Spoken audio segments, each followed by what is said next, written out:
The rain had a way of washing the colour from the world, leaving behind a watercolour study in grey.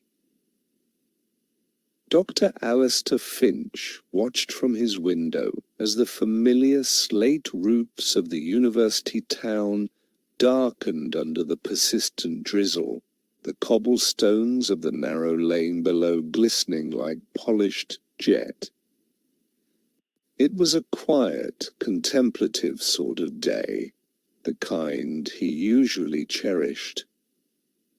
It offered the perfect excuse to retreat into the comfortable silence of his study, surrounded by the reassuring scent of old books and brewing tea, and lose himself in the elegant mathematics of stellar evolution.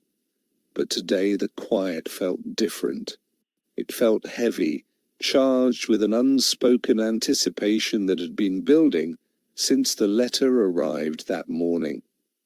It was an unassuming thing, a simple cream-coloured envelope bearing a stark, official-looking crest he didn't recognize.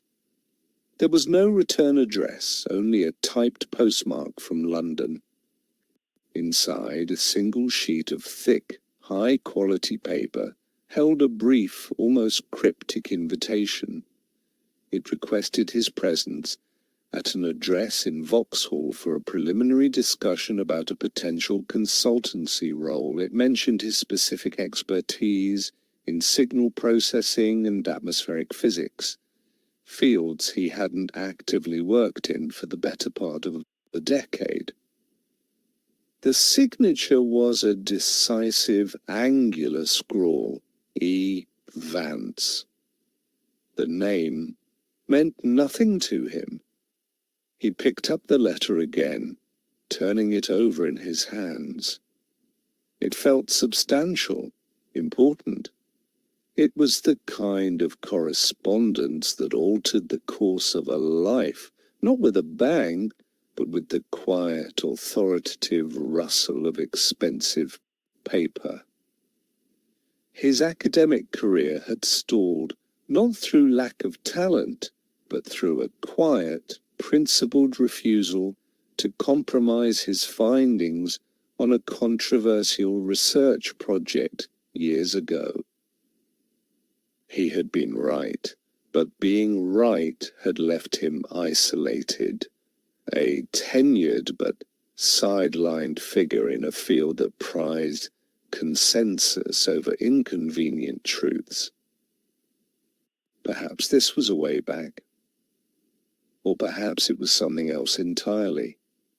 He looked around his study, at the shelves overflowing with books, the star charts pinned to the walls, the framed photograph of the Andromeda galaxy he had taken during his postgraduate years. It was a life built on a foundation of knowable things, of cosmic certainties and predictable orbits.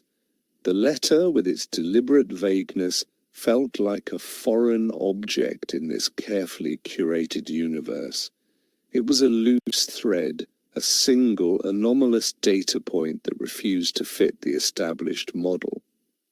With a sigh, he folded the letter and placed it on his desk. The decision had already been made, of course. It had been made the moment he read the words. Signal processing. It was a key to a door he thought had been permanently locked. He would go to London, he would meet E. Vance, and he would see what lay on the other side of the anomaly. The train journey to London was a study in motion and stillness. The carriage was quiet. The rhythmic clatter of the wheels on the track a soothing, mechanical heartbeat. Alistair watched the English countryside slide past the window, a blur of rain-swept greens and browns. He had always found a strange comfort in the transient nature of train travel, the sense of being suspended between a fixed departure and a predetermined destination.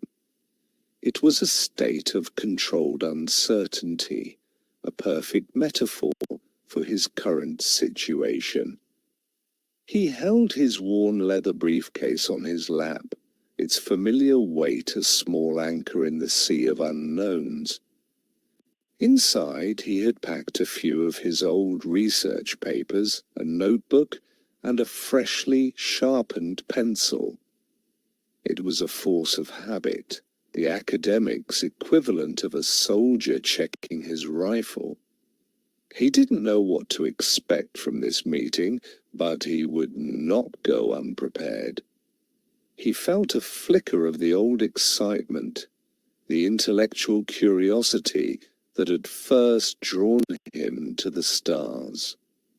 It was a feeling he hadn't experienced in a long time.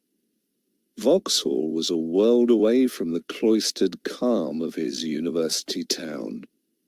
The air here was thick with the smell of traffic and damp concrete, the sky a low, oppressive ceiling of bruised purple cloud. The address from the letter led him to a nondescript office building, a monument to post-war architectural indifference.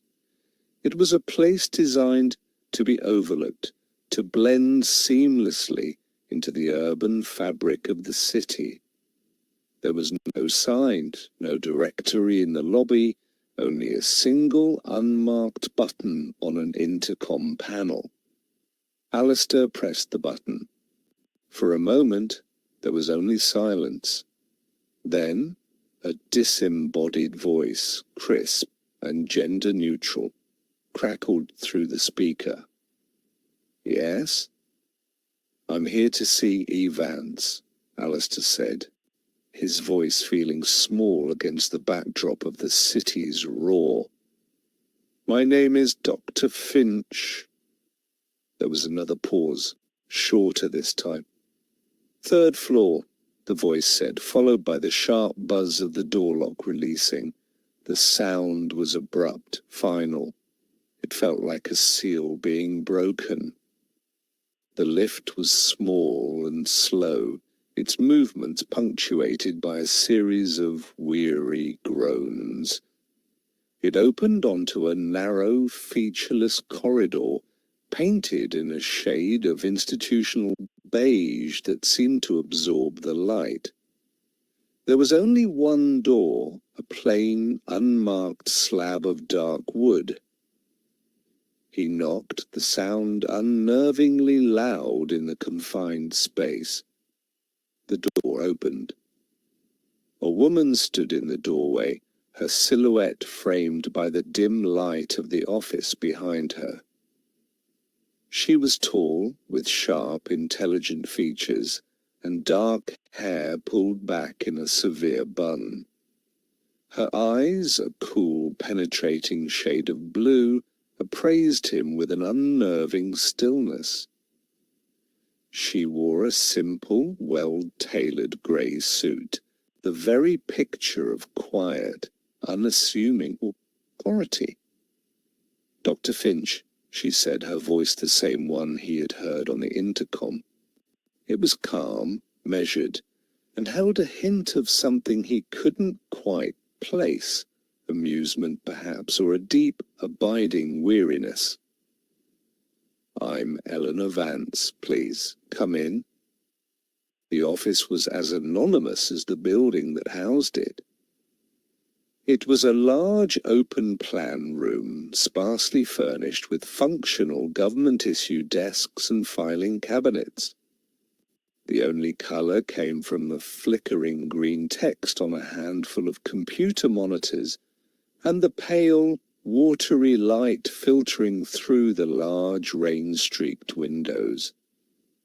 The air was cool and still, carrying the faint, sterile scent of ozone from the humming electronic equipment.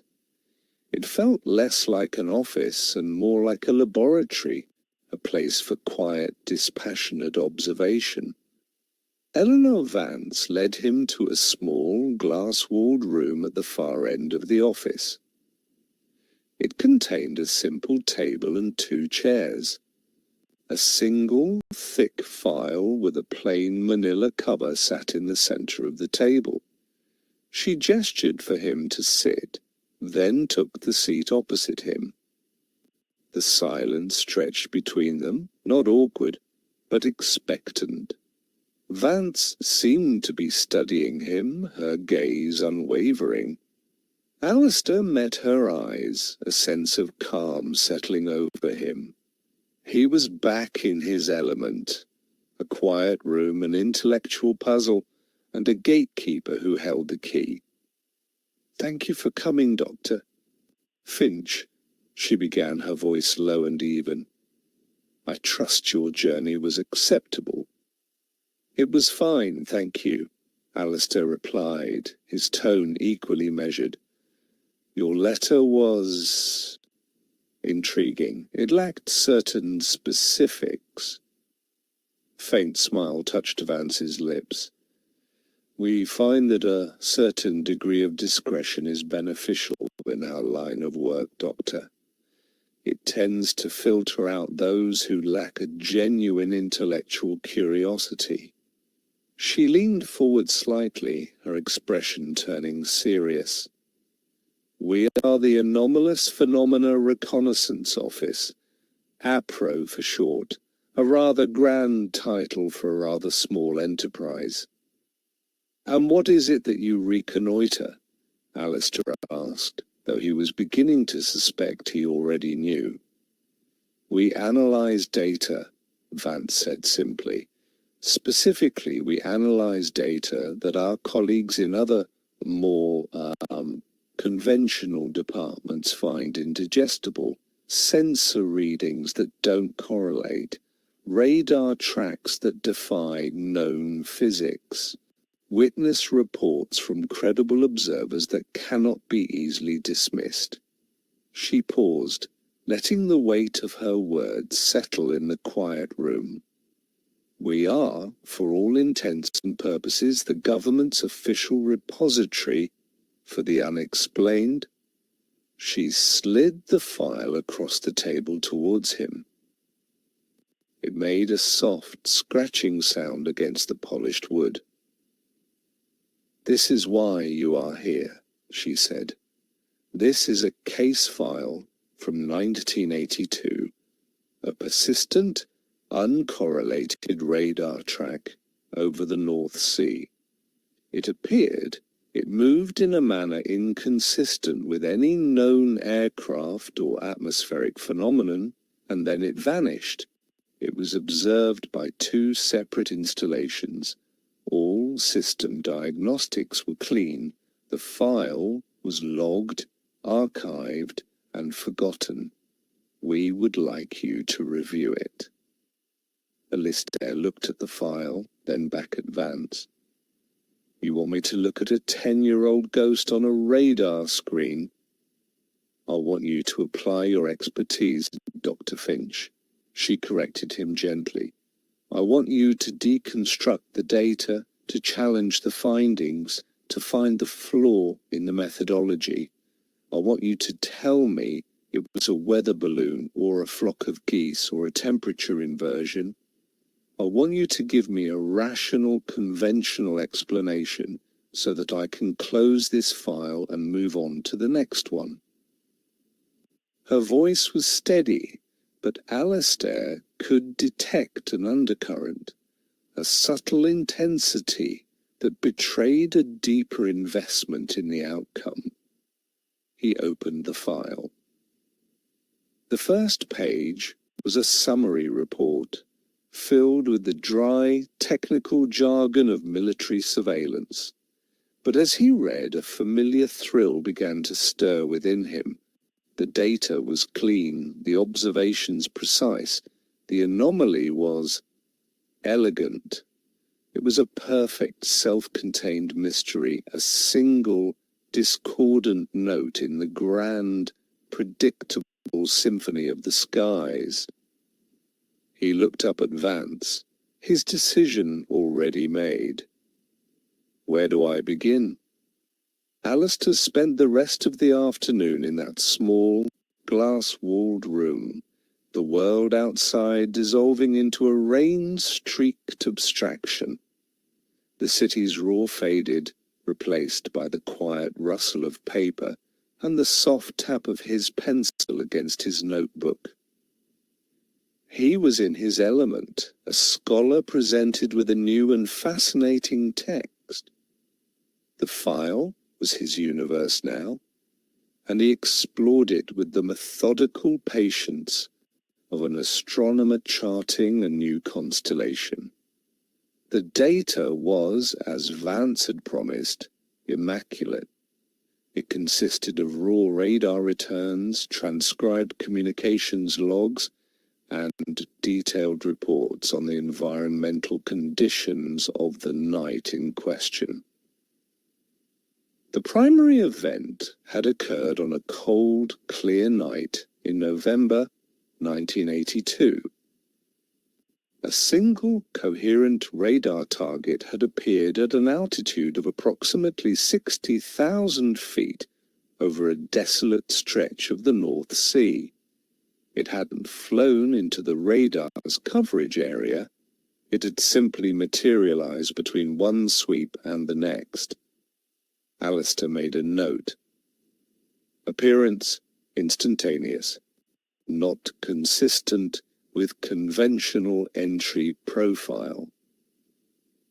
He cross-referenced the reports from the two separate radar stations, RAF Neatis Head in Norfolk and a secondary listening post further up the coast. Both had picked up the target simultaneously. Both reported identical characteristics. The object held a steady altitude and drifted slowly eastward, a direction that was contrary to the prevailing high-altitude winds. Then, after 14 minutes of placid, silent observation, it had performed a single, smooth and deliberate change of course, turning northward before vanishing as suddenly as it had appeared. He leaned back in his chair, tapping the end of his pencil against his teeth. The movement was the most intriguing part. It was not the erratic, unpredictable flutter of a weather anomaly, nor the ballistic arc of a piece of space debris. It was controlled. The turn was too clean, the acceleration too smooth.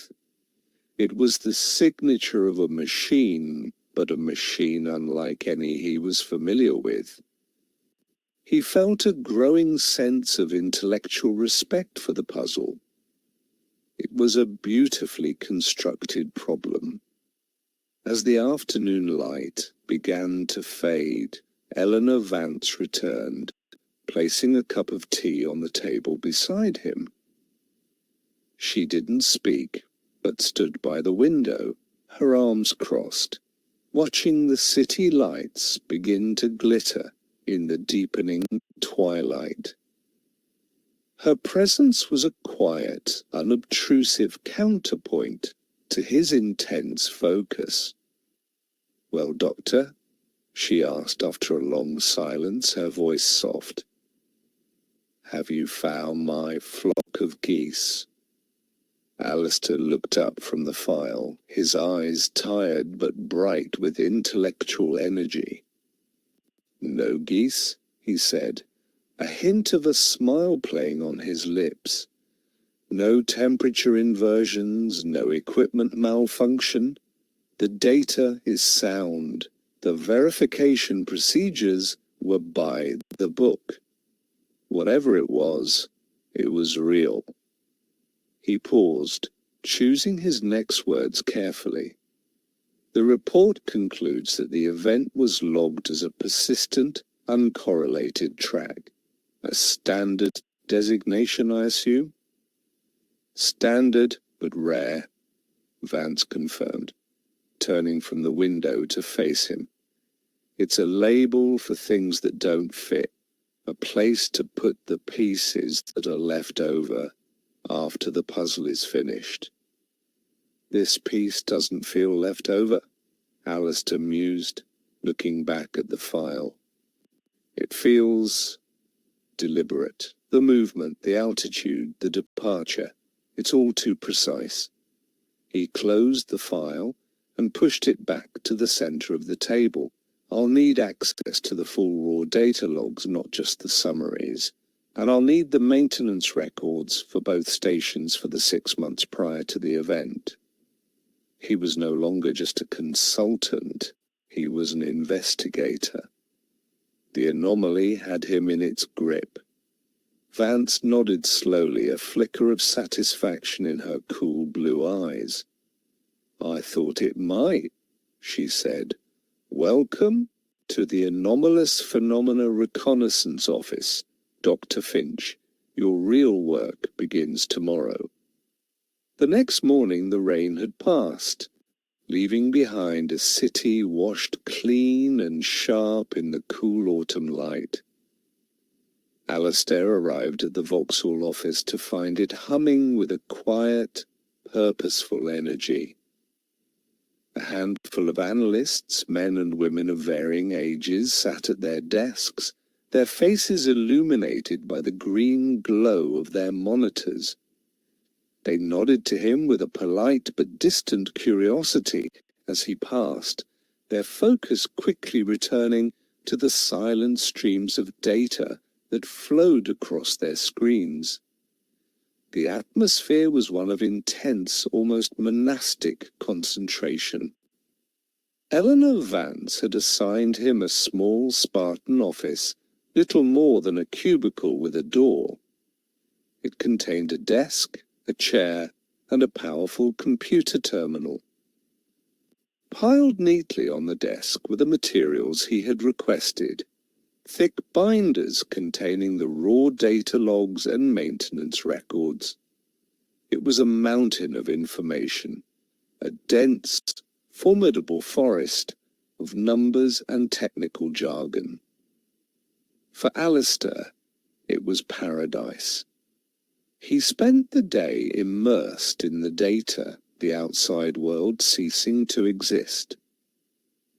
He worked with a focused intensity that had long been dormant, his mind alive with the challenge. He plotted the radar returns on a three-dimensional grid, translated the binary code of the raw data into visual representations, and cross-referenced every system check and maintenance report. He was searching for a ghost, a single, subtle error that could unravel the entire mystery. But the data held firm. It was robust, consistent, and maddeningly perfect. He found that the object's radar cross-section was remarkably stable. It didn't fluctuate or shimmer as one would expect from a cloud of ionized gas or a collection of smaller objects flying in formation.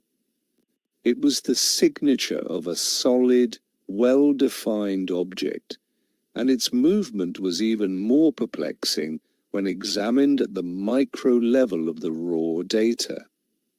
The turn northward wasn't just smooth, it was almost unnaturally so. There were no corrective wobbles, no minute variations in speed or altitude. It was as if the object was moving along a predetermined, mathematically perfect trajectory. By late afternoon, he had exhausted every conventional avenue of inquiry. He had tried to make the data fit the profile of a secret military prototype, a high-altitude reconnaissance drone, even a sophisticated piece of Soviet espionage technology. But nothing matched the object's performance characteristics, its sudden appearance and disappearance, its silent, effortless defiance of gravity and wind. It all pointed to something that lay far outside the known parameters of human technology. He leaned back, rubbing his tired eyes, and stared at the complex diagram he had sketched in his notebook. It was a web of vectors, altitudes, and temporal markers, the ghost of the object's 14-minute journey captured in graphite and paper. He had deconstructed the anomaly, broken it down into its constituent parts, and still the central mystery remained. The whole was somehow greater and stranger than the sum of its parts. There was a soft knock on his door. It was Eleanor Vance, holding 2 cups of tea. She placed one on his desk and leaned against the doorframe, her expression unreadable. "Any luck, Doctor?" she asked, her voice betraying a hint of wry amusement. Lister took a sip of the tea, the warmth a welcome comfort. "It depends on what you mean by luck," he said, his voice hoarse from a day of disuse. "I have found no errors, no inconsistencies, no plausible explanation. The event occurred exactly as the summary report states." He gestured to the binders on his desk. "This is the most robust and inexplicable data set I have ever encountered." Vance nodded, a strange, almost melancholic look in her eyes.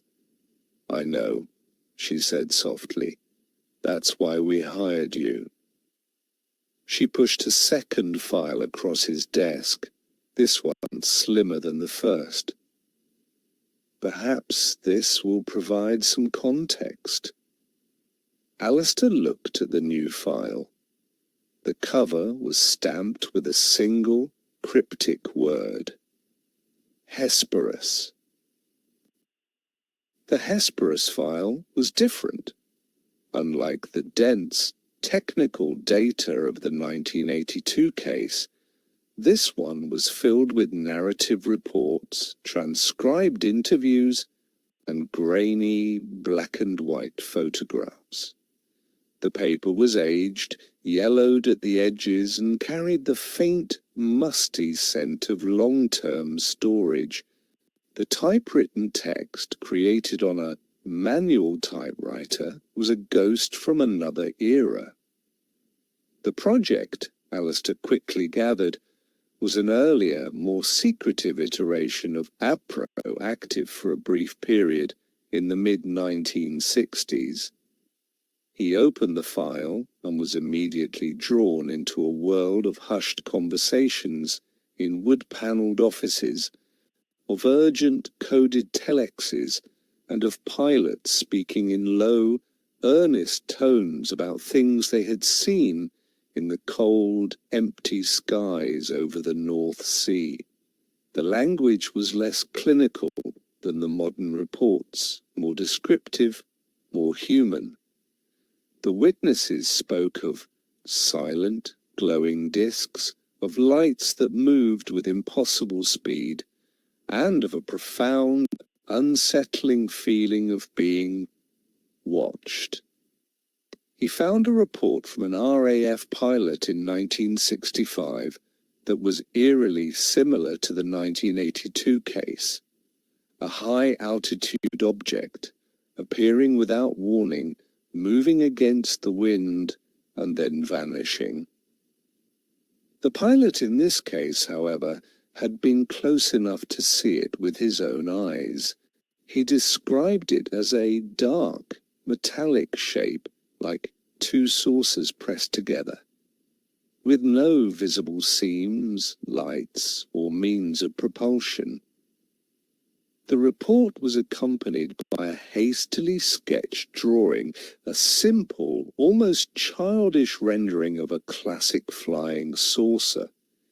It would have been easy to dismiss were it not for the pilot's impeccable service record and the corroborating radar data attached to the report. As he read on, a pattern began to emerge. The events were clustered, both in time and location.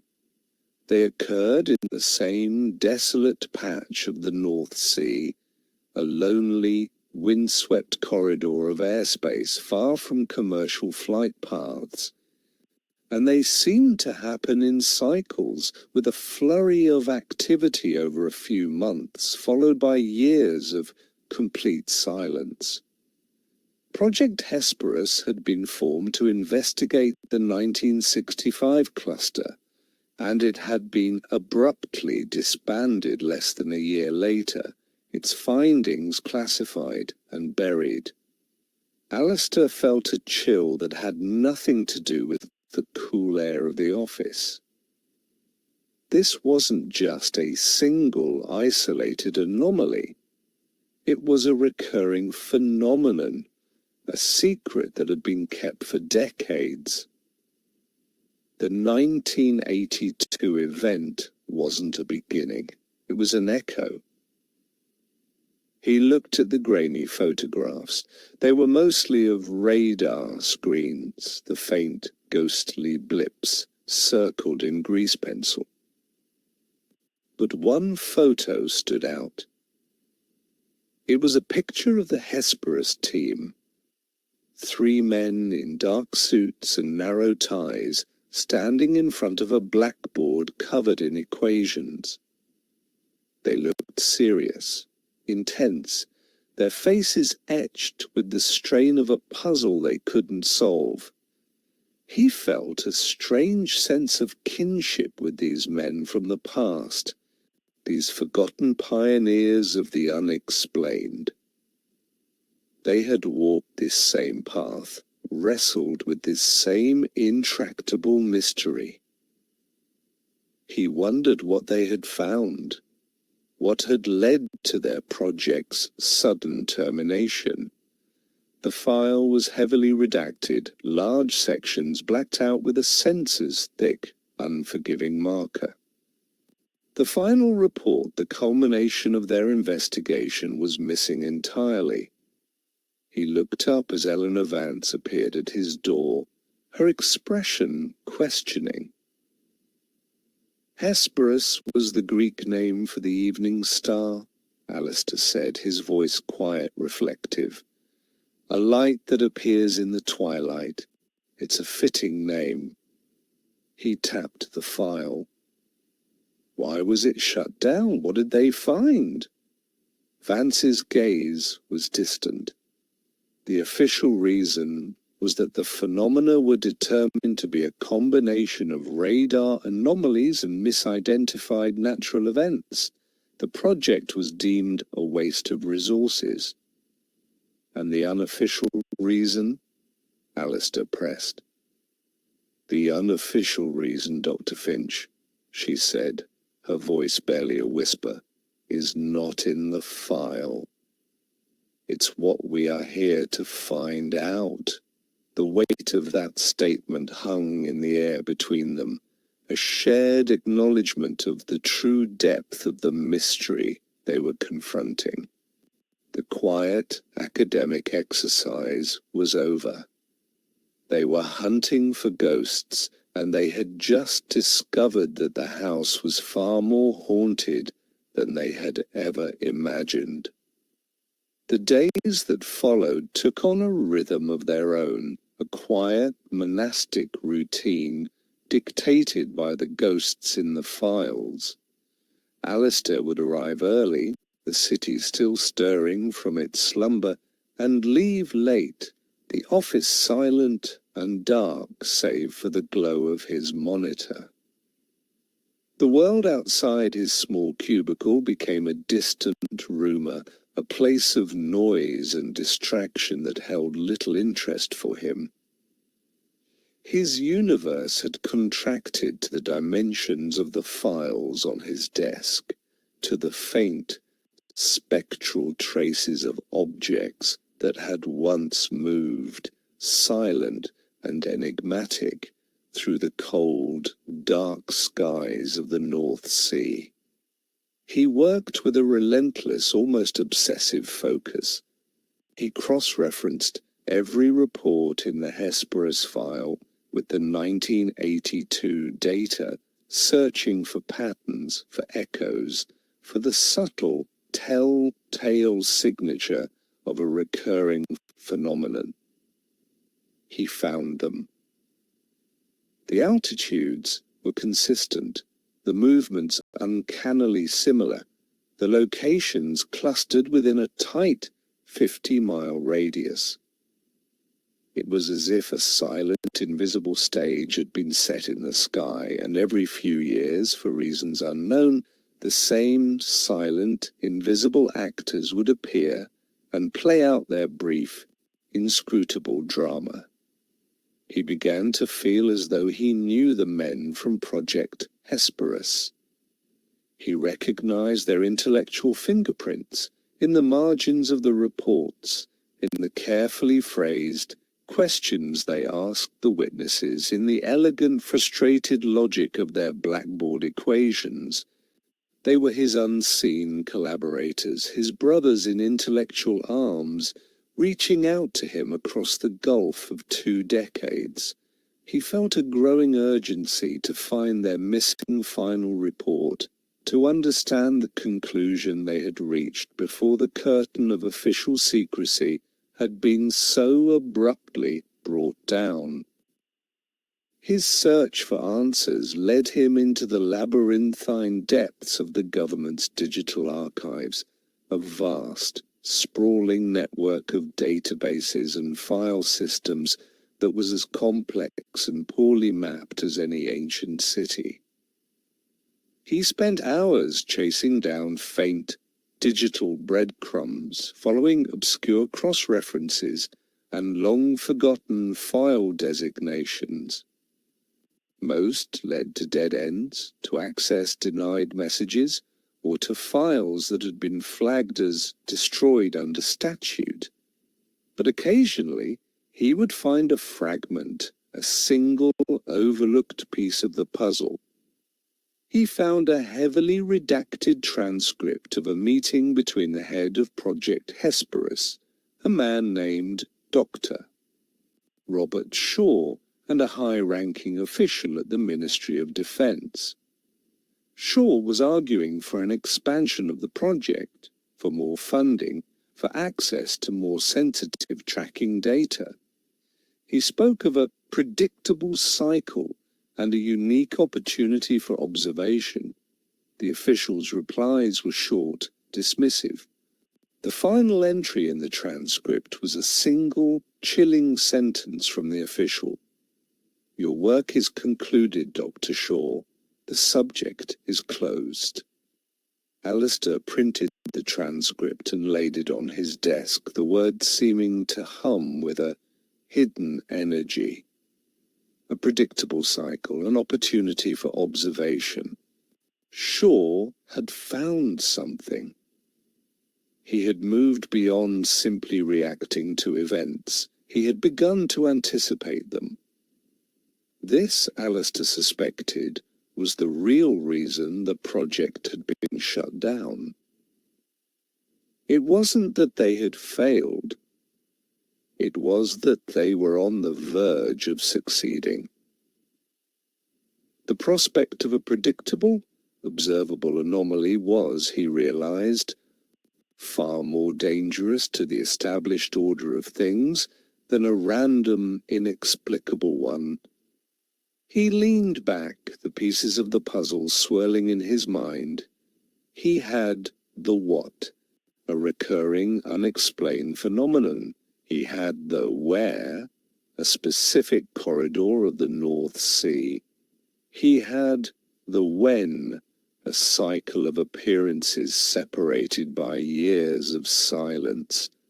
What he needed now was the why, and for that, he knew he had to go deeper. The digital trail had gone cold. He needed to find the physical records, the hard copies, the forgotten boxes in the forgotten basements where the real secrets were kept. He needed to find the place where old files went to die. He needed to find the archive. When Alistair presented his findings to Eleanor Vance, he did so not as a consultant, but as a man possessed by a singular driving purpose. He laid out the evidence on the glass table between them, the parallel timelines, the matching flight characteristics, the redacted transcript hinting at a predictable cycle. He spoke with a quiet, focused passion, his usual academic reserve replaced by the urgency of a detective on the verge of a breakthrough. They were close, he said, his voice low but intense. Shaw and his team. They found the pattern. They were about to move from passive observation to active prediction. And someone pulled the plug. He looked at Vance, his gaze direct and challenging. I need to find their final report, the physical copy, the one that wasn't digitized, the one they thought no one would ever look for again. Vance listened without interruption, her hands steepled before her, her expression thoughtful. The office was quiet, the only sound the distant, rhythmic hum of the servers. When Alistair finished, she remained silent for a long moment, her cool blue eyes fixed on the document spread across the table. There is a place, she said at last, her voice barely above a whisper. It's not a formal archive, it's more of a memory hole. A place where inconvenient or embarrassing records are sent to be forgotten. She rose from her chair and walked to the window, her back to him. It's called the Sub-Record Depository. It's a sprawling, climate-controlled cavern beneath one of the old Whitehall administrative buildings. Officially, it's a low-priority storage facility. Unofficially, it's a tomb. She turned to face him, a wry, melancholic smile on her lips. Things go in. They don't come out. The cataloguing system is deliberately arcane, a labyrinth of obsolete file numbers and cross-references designed to frustrate and deter. It's guarded by a man who has been there for 40 years, a man who has become as much a part of the place as the dust and the silence. I need to go there, Alistair said, simply. It wasn't a request, it was a statement of fact. Vance studied him, her head tilted slightly. It's a dangerous place, Doctor, not physically, but professionally. People who show too much interest in the contents of the depository have a tendency to find their careers stalled, their security clearances revoked. It's a place for forgetting, not for remembering. I'm a tenured academic in a field that has already sidelined me, Alistair replied, with a calm, almost serene finality. My career is already stalled. I have nothing to lose. The truth of the statement resonated in the quiet room.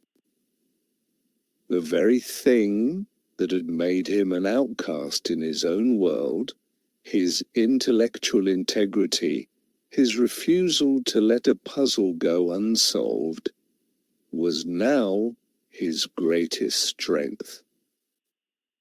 Vance held his gaze for a moment longer, then gave a slow, deliberate nod. Very well, she said. I'll make the arrangements. But be warned, Dr. Finch, the archivist, Julian Croft, he's a puzzle in his own right. He speaks in riddles and historical analogies. He protects the archive, but he also understands it. He may be your greatest obstacle or your most valuable guide. She handed him a slip of paper with an address and a reference number. Go tomorrow and try not to get lost in the files or in the building itself. The Whitehall Administrative Building was a relic of a bygone era, a grand, soot-stained monument to imperial bureaucracy. Its long, echoing corridors were lined with portraits of stern, bearded men who had once governed a quarter of the globe. Alistair felt like a ghost himself as he followed the directions Vance had given him, his footsteps unnervingly loud on the polished marble floors.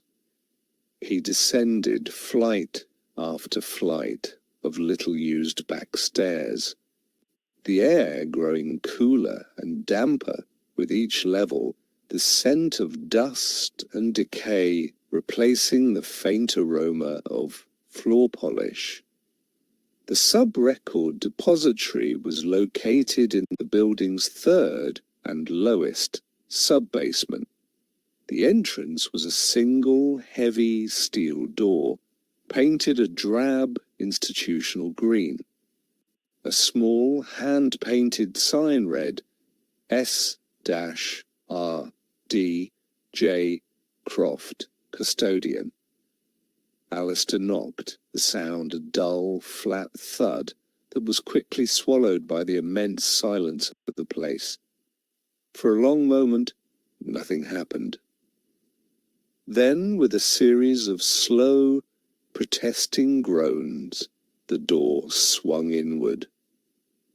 The man who stood there was as much a relic as the building itself. He was small and stooped, with a cascade of unruly white hair and a face that seemed to be made of parchment and wrinkles. He wore a thick, tweed jacket, patched at the elbows, and a pair of wire-rimmed spectacles perched precariously on the end of his nose. He looked at Alistair with eyes that were a pale, watery blue, but held a spark of sharp, undimmed intelligence. He was the physical embodiment of a forgotten footnote in a dusty history book. "I'm looking for Julian Croft," Alistair said, his voice feeling intrusive in the hallowed quiet. "You found him?" the old man replied, his voice a dry, rustling whisper, like the turning of ancient pages. "Or he has found you. It amounts to the same thing in the end. People don't come here by accident. They are sent, or they are drawn. Which is it for you, I wonder?" He peered at Alistair over the top of his spectacles. "You have the look of a man searching for a missing piece. A scholar, I'd wager. Only a scholar would have the patience for a place like this." "My name is Dr. Alistair Finch," Alistair said, handing the old man the slip of paper from Vance. "I was told you might be able to help me." Croft took the paper and held it at arm's length, squinting at the reference number. "Ah, yes," he murmured. "From the lady upstairs, the one who keeps the new ghosts. I look after the old ones." He gestured vaguely into the cavernous space behind him. "She sends someone down every few years, another hopeful soul looking for a truth that was buried for a reason." He fixed Alistair with a sudden, sharp gaze. "Do you know what this place is, Dr. Finch? It is the memory of the state, and like all memories, it is selective, it is edited, it is full of holes." "I'm looking for a hole," Alistair said. "A specific one, Project Hesperus, 1965. A flicker of something, interest, respect, perhaps even a faint glimmer of excitement passed through Croft's pale eyes. "Hesperus," he breathed, the word a soft exhalation. "The evening star, the lonely light. A very old ghost indeed, a very stubborn one. He turned and shuffled into the darkness, beckoning for Alistair to follow. "Come then, Dr. Finch. Let us see if we can find your hole. But be warned, the archive is not a library. It does not yield its secrets easily. It must be persuaded." Alistair stepped across the threshold, and the steel door swung shut behind him with a deep, resonant boom, the sound of a tomb being sealed. He was standing on a narrow gantry overlooking a space of breathtaking scale. Rows upon rows of towering metal shelves, packed with identical cardboard boxes, stretched out into the gloom, disappearing into a darkness that the few dim, bare bulbs hanging from the ceiling could not penetrate. The air was cold and still, thick with the smell of paper and time. It was a silent, sprawling necropolis of forgotten knowledge, and Julian Croft was its sole eternal guardian. Julian Croft moved through the narrow aisles of the archive with a slow, shuffling grace, a native navigating his own familiar private jungle. He didn't seem to need the light, his hands brushing against the boxes with an unerring certainty. Alistair followed, his senses overwhelmed by the sheer scale of the place. The silence was absolute, a heavy, physical presence that seemed to press in on him from all sides. It was the silence of decades, the accumulated quiet of countless forgotten secrets. "The system here is chronological but not logical," Croft explained, his voice a low murmur that barely disturbed the stillness. "It was designed by a committee in the late 40s, a masterpiece of bureaucratic obfuscation. To find anything, you must first understand the mind of the man who filed it. You must understand his fears, his prejudices, his desire to conceal." He stopped and patted a dusty box. "This, for example, the minutes of a meeting about agricultural subsidies in 1952. But hidden inside, tucked between a report on grain yields and another on livestock disease, is a single stray memorandum on anomalous radar returns from RAF Manston. Why? Because the minister in charge was terrified of ridicule. He buried the extraordinary within the mundane, hoping it would never be found. Alistair listened, fascinated. This was not just an archive, it was a psychological map of the secret state, a landscape of hidden anxieties and buried truths. Croft was not just a custodian, he was an archaeologist of the bureaucratic soul. "Hesperus is different," Croft continued, his voice dropping even lower. "It wasn't buried out of fear of ridicule. It was buried out of a much deeper, more profound fear. The fear of knowing." He led Alistair deeper into the gloom to a section of shelving that seemed even older and more neglected than the rest. The boxes here were a different colour, a faded, mottled grey, and they were bound with thick, brittle string. "The Hesperus files were sent here to die," Croft whispered, his hand resting on one of the grey boxes. The project was officially terminated, its findings discredited, but the raw data, the witness statements, the physical evidence, it couldn't simply be destroyed. So it was sent here, to the tomb. He looked at Alistair, his pale eyes gleaming in the dim light. The final report is not in the box. I've looked. Shaw was too clever for that. He knew that any formal document would be the first thing to be lost. He hid it. Not in another file, but somewhere else. Somewhere safe. Where? Alistair asked, his heart beating a little faster. Croft smiled, a slow, cryptic stretching of his wrinkled features. That, Dr. Finch, is the puzzle. Shaw left a trail, not in the files themselves, but in the way they were catalogued. He used the system against itself. He created a map. He pulled a single, slim folder from the box. It contained a handful of index cards, each with a series of numbers and letters typed on it. "This is the key," Croft said, handing the folder to Alistair. "These are the original cataloguing cards for the Hesperus collection.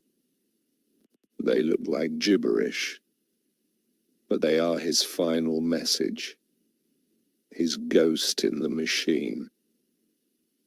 Alistair took the folder, the brittle cardboard cool against his fingertips.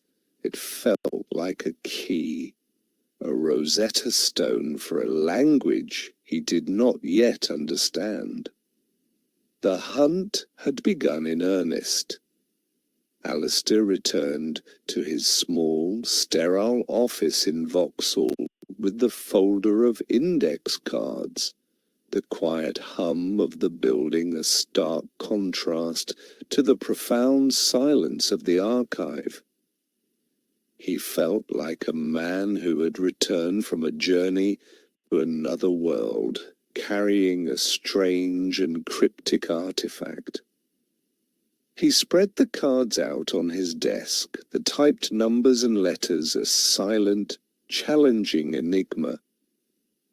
They were the last will and testament of a man he had never met, a message in a bottle thrown into the sea of time. He spent the next 2 days trying to decipher them, his mind a whirlwind of cryptographic theories and mathematical models. He treated it as a code, looking for patterns, for repetitions, for the hidden logic that he knew must be there. He tried frequency analysis, keyword ciphers, and complex algebraic substitutions. The numbers remained stubbornly opaque, a meaningless jumble of characters. He was a man fluent in the language of the cosmos, but this small, terrestrial puzzle was proving to be his most formidable challenge yet. On the third day, frustrated and exhausted, he returned to the archive. He found Julian Croft sitting at a small, cluttered desk in a dimly lit corner of the vast space, meticulously repairing the spine of an ancient ledger with a pot of glue and a steady hand. The old man looked up as Alistair approached, a knowing smile on his face. "The map is not the territory, Dr. Finch," Croft said, his voice a gentle admonishment. "You are trying to read the map in a vacuum. You must read it in the context of the territory itself." He gestured to the towering shelves around them. "The numbers are not a code, so they are a set of coordinates. They point to other boxes, other files scattered throughout this place." Alistair stared at him, a slow dawn of understanding breaking in his mind. "He didn't hide the report," he said, his voice filled with a newfound respect for Shaw's ingenuity. "He disassembled it. He scattered the pages throughout the archive, hiding them in plain sight, in the most boring, mundane files he could find." "Precisely. Croft confirmed, his eyes twinkling. He used the archive's own chaotic nature as his camouflage. A single page of a report on anomalous phenomena would be invisible when tucked inside a 1,000-page geological survey from 1958. He handed Alistair a large wheeled trolley. The numbers on the cards are file designations. Each card points to a single page. Our task is to collect them. It will be a slow and dusty treasure hunt, Doctor. I hope you brought comfortable shoes. And so began their strange and silent pilgrimage through the necropolis of secrets. With Croft as his guide and interpreter of the archive's arcane geography, Alistair began the painstaking process of retrieval. They would decipher a file number from one of Shaw's cards, and Croft would lead them on a winding journey through the maze of shelves to a box containing agricultural reports from the 1960s, or shipping manifests from the 1950s, or meteorological data from the 1940s, and in each box, tucked away within the dense, dry foliage of official bureaucracy, they would find a single, pristine page of Shaw's final report. Each page was a small victory, a ghost brought back into the light. Alistair would handle them with a reverence usually reserved for ancient manuscripts. He began to assemble the report on the large table in Croft's small office, laying the pages out in the order indicated by the cards. Slowly, painstakingly, the fragmented thoughts of Dr. Robert Shaw began to coalesce, his voice emerging from the silence of 2 decades. The report was more than Alistair could have ever hoped for. It was brilliant, radical, and terrifying. Shaw's prose was as elegant and precise as his thinking. He began not with conclusions, but with a methodical deconstruction of the phenomenon. He dismissed the prevailing extraterrestrial hypothesis not as impossible, but as illogical. The behavior of the objects, he argued, was not consistent with exploration or surveillance as a human would understand it. The appearances were too brief, the movements too repetitive, the interactions too limited. It was, he wrote, like watching a bird perform a mating dance for an audience that is not there. He proposed a radical new theory. The phenomena were not visitors in any conventional sense. They were, he suggested, more akin to a natural, albeit exotic, form of atmospheric life, or perhaps a complex autonomous probe system left behind by a long-vanished intelligence. But his most startling conclusion was that the phenomena were not acting, but reacting. Their appearances were not random, they were triggered. He had correlated the clusters of sightings from the 1950s and 60s with another seemingly unrelated set of data, declassified records of high-powered, low-frequency radar and radio transmissions from a number of military and experimental research stations in the UK. He had found a direct, one-to-one correspondence. Every time a specific powerful new frequency was tested, the phenomena would appear, drawn from their silent, invisible state by the sudden spike of energy in the electromagnetic spectrum. They were, he theorized, attracted to these specific frequencies, like moths to a flame, or sharks to the scent of blood in the water. This, Alistair realized with a jolt, was why Hesperus was shut down.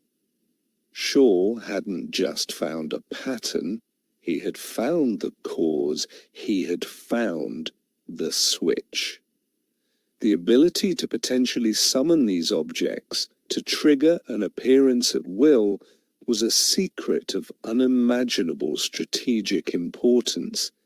It was a power that no government could afford to admit it had, or to allow anyone else to discover. He found the final page of the report late one evening in a box containing the service records of lighthouse keepers from the 1930s. It contained Shaw's final, chilling prediction. Based on the escalating power and frequency of military transmissions, he had calculated the date of the next likely active cycle.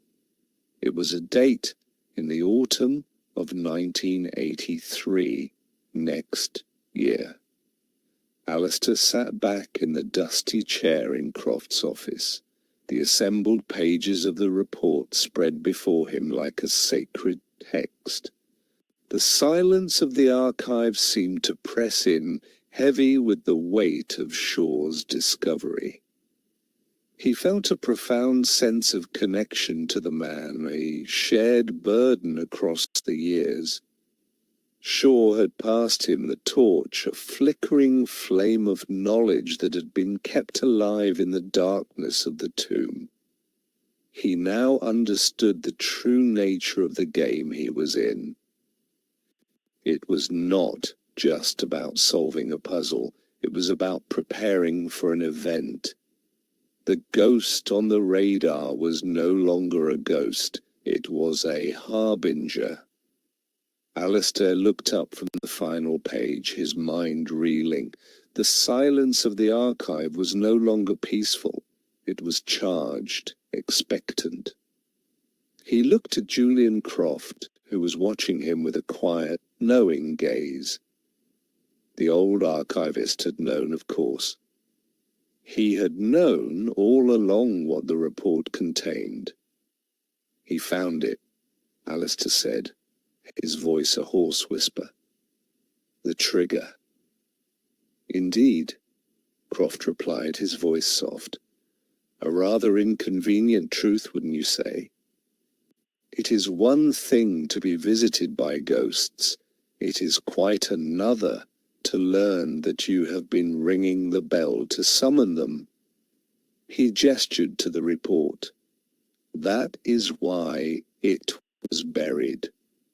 Not to hide the existence of the phenomena, but to hide our own role in their appearance. To maintain the comforting illusion that we are merely passive observers of the universe, rather than active participants in its strangest dramas. Alistair felt a profound sense of disillusionment wash over him. The mystery that had seemed so pure, so elegantly cosmic, was in fact deeply, messily human. It was a story not of alien visitors, but of unintended consequences of a secret kept not for national security, but to avoid national embarrassment. All this time, he murmured, the sightings, the reports, the cover-ups, it was all our own fault. Fault is a strong word, Doctor, Croft said gently. It implies intent. I doubt the men who first broadcast those frequencies had any idea what they were doing. They were like children, shouting into a cave, delighted by the echo, unaware that they were also waking the bats. He began to carefully gather the pages of the report, his movements precise and respectful. The question now is what you will do with this knowledge. Dr. Shaw tried to use it to advance the cause of science. He was silenced. The bell cannot be unrung. The bats cannot be put back to sleep. What then is to be done? Alistair stood up, a new sense of resolve hardening within him. The disillusionment was fading, replaced by a cold, clear purpose. Shaw had been silenced, but his work had survived. The torch had been passed. "I'm going to show it to her," he said, his voice firm. "Vance, she needs to know. We need to prepare." He looked at the report, now neatly stacked in Croft's hands. "Shaw gave us the date. We have a year. A year to prepare for the next echo." Croft handed the stack of pages to Alistair. "Then you had best be on your way," he said. "The lady upstairs is not fond of being kept waiting, and Dr. Finch—" He paused, a rare, genuine smile touching his lips. "It has been a pleasure hunting ghosts with you." Alistair nodded, a silent acknowledgement of the strange, profound bond that had formed between them in the dusty silence of the tomb. He turned and walked away, the report held tightly in his hand, his footsteps echoing in the vast, empty space. He was no longer just a scholar. He was the custodian of a dangerous and vital truth. The journey back to Vauxhall was a blur. Alistair sat in the back of a black cab, the city lights smearing across the rain-slicked windows, but he saw none of it. His entire consciousness was focused on the thin stack of papers in his briefcase. It felt impossibly heavy, freighted with the weight of a secret that had been kept for 2 decades. He was a messenger from the past, carrying a warning for the future. He found Eleanor Vance in her office, standing by the window, looking out at the dark, glittering expanse of the city. The room was lit only by the soft glow of a desk lamp, casting long shadows that seemed to dance and shift in the corners. She turned as he entered, her expression unreadable, but her eyes held a question. Without a word, Alistair walked to the glass table and laid out the pages of Shaw's report, each one a small, pale island in the polished darkness of the wood. He didn't need to explain. The pages spoke for themselves. Vance came and stood opposite him, her gaze sweeping over the assembled document. She read with a fierce, still concentration, her face a mask of professional neutrality. But Alistair could see the subtle tightening of her jaw, the slight, almost imperceptible widening of her eyes as she absorbed the implications of Shaw's discovery. She read the final page, the one with the prediction, twice. Then she looked up, her cool blue eyes meeting Alistair's across the table. The silence in the room was profound, a shared space of awe and apprehension. "He found the trigger," she said, her voice a low, controlled whisper. It was not a question. It was an affirmation, a shared arrival at a terrifying conclusion. "He did," Alistair confirmed. "It's not them, it's us. We've been ringing the dinner bell." He felt a strange sense of relief in finally saying it aloud, in sharing the burden of the knowledge. Shaw predicted the next cycle. Autumn 1983, we have less than a year. Vance walked back to the window, her arms crossed, her silhouette a dark, thoughtful shape against the city lights. "This changes everything," she murmured. more to herself than to him. All these years, we've been archivists of the unexplained, curators of a mystery. Shaw's discovery transforms us into something else entirely. She turned to face him, her expression now sharp, decisive. It makes us gatekeepers of a secret that could cause a global panic. Or if it fell into the wrong hands, a weapon of unimaginable potential. "What do we do?" Alistair asked, the question hanging in the air between them. "We do what Shaw was not allowed to do," Vance replied, her voice imbued with a new, steely resolve. "We prepare. We verify his hypothesis. We create a controlled experiment. We gather irrefutable data."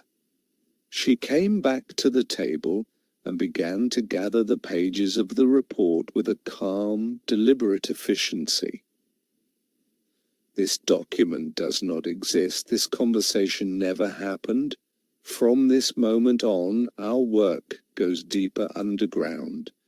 We will need a secure location, a dedicated team, and a level of clearance that even I will have to fight for." She looked at Alistair, a flicker of the old wry amusement returning to her eyes. "I hope you're not fond of sleep, Dr. Finch. You're about to have very little of it." The months that followed were a blur of intense, clandestine activity. The Anomalous Phenomena Reconnaissance Office, already a ghost within the larger intelligence apparatus, seemed to fade from existence altogether. The Vauxhall office was quietly decommissioned, its handful of analysts reassigned to mundane, bureaucratic tasks in other departments. A PRO, as a formal entity, was erased, but its spirit, its true purpose, was reborn in a new, more secret form. Vance, with a bureaucratic artistry that Alistair could only admire, secured them a new base of operations. It was a disused, Cold War-era communications bunker, buried deep beneath a featureless field on the Suffolk coast, not far from the desolate stretch of sea where the phenomena so often appeared. The place was a concrete tomb, a relic of a forgotten paranoia, but it was perfect for their needs. It was isolated, secure, and already equipped with a formidable array of antennas and receiving equipment. They became a team of two, a silent, self-contained unit operating in the shadows. Alistair lived and breathed Shaw's research, using the bunker's powerful computers to refine the dead man's calculations, to narrow down the predicted date and time of the next appearance. He cross-referenced Shaw's work with modern atmospheric data, with solar flare activity, with the ever-shifting soup of the Earth's magnetic field. He was searching for the other variables, the subtle environmental factors that might influence the event. Vance, meanwhile, handled the world outside. She procured equipment, secured funding through a labyrinth of black budgets and back-channel requisitions, and fought a silent, vicious war of attrition against the institutional inertia and suspicion of the Ministry of Defense. She was a master of the game, a shadow warrior in the corridors of power, protecting their fragile, unsanctioned project from the prying eyes of her superiors. They worked in a state of sustained, high-pressure isolation. The bunker was their world, a place of recycled air, artificial light, and the constant low hum of electronics. The passage of time was marked only by the changing dates on a digital clock and the slow, steady accumulation of data. Alistair grew pale, his eyes permanently tired, but his mind had never been sharper. He felt a sense of purpose that was almost intoxicating, a feeling of being on the very cusp of a discovery that would change the world. As the autumn of 1983 approached, the atmosphere in the bunker grew thick with anticipation. Alistair had narrowed the window for the predicted event to a 3-week period in late October.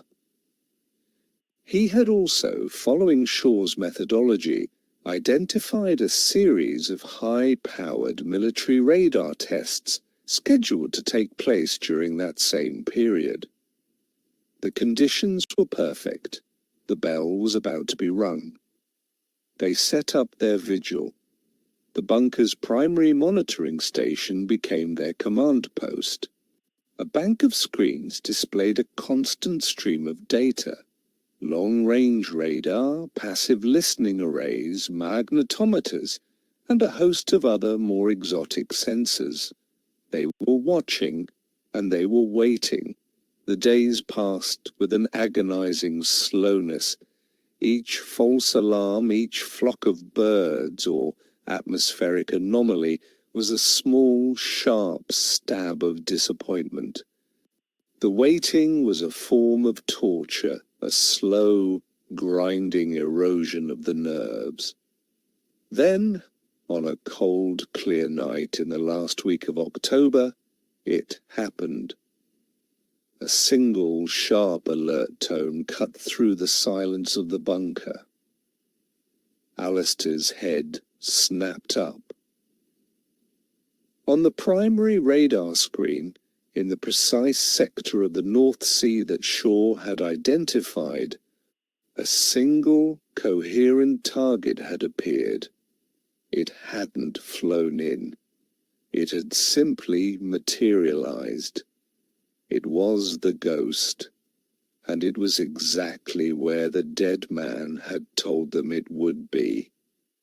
Alistair stared at the screen, his heart pounding a slow, heavy rhythm against his ribs. The target was a perfect, solid circle of light, holding its position at 60,000 feet with an impossible stillness. It was exactly as the 1982 data had described, as the Hesperus reports had sketched. It was a ghost made real, a theoretical anomaly made manifest in the cold, hard language of radar. "It's here," he breathed, his voice a mixture of awe and terror. Vance was at his side in an instant, her eyes fixed on the screen, her face pale but composed.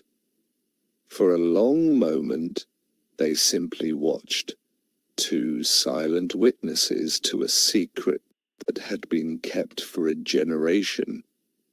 But this time it was different.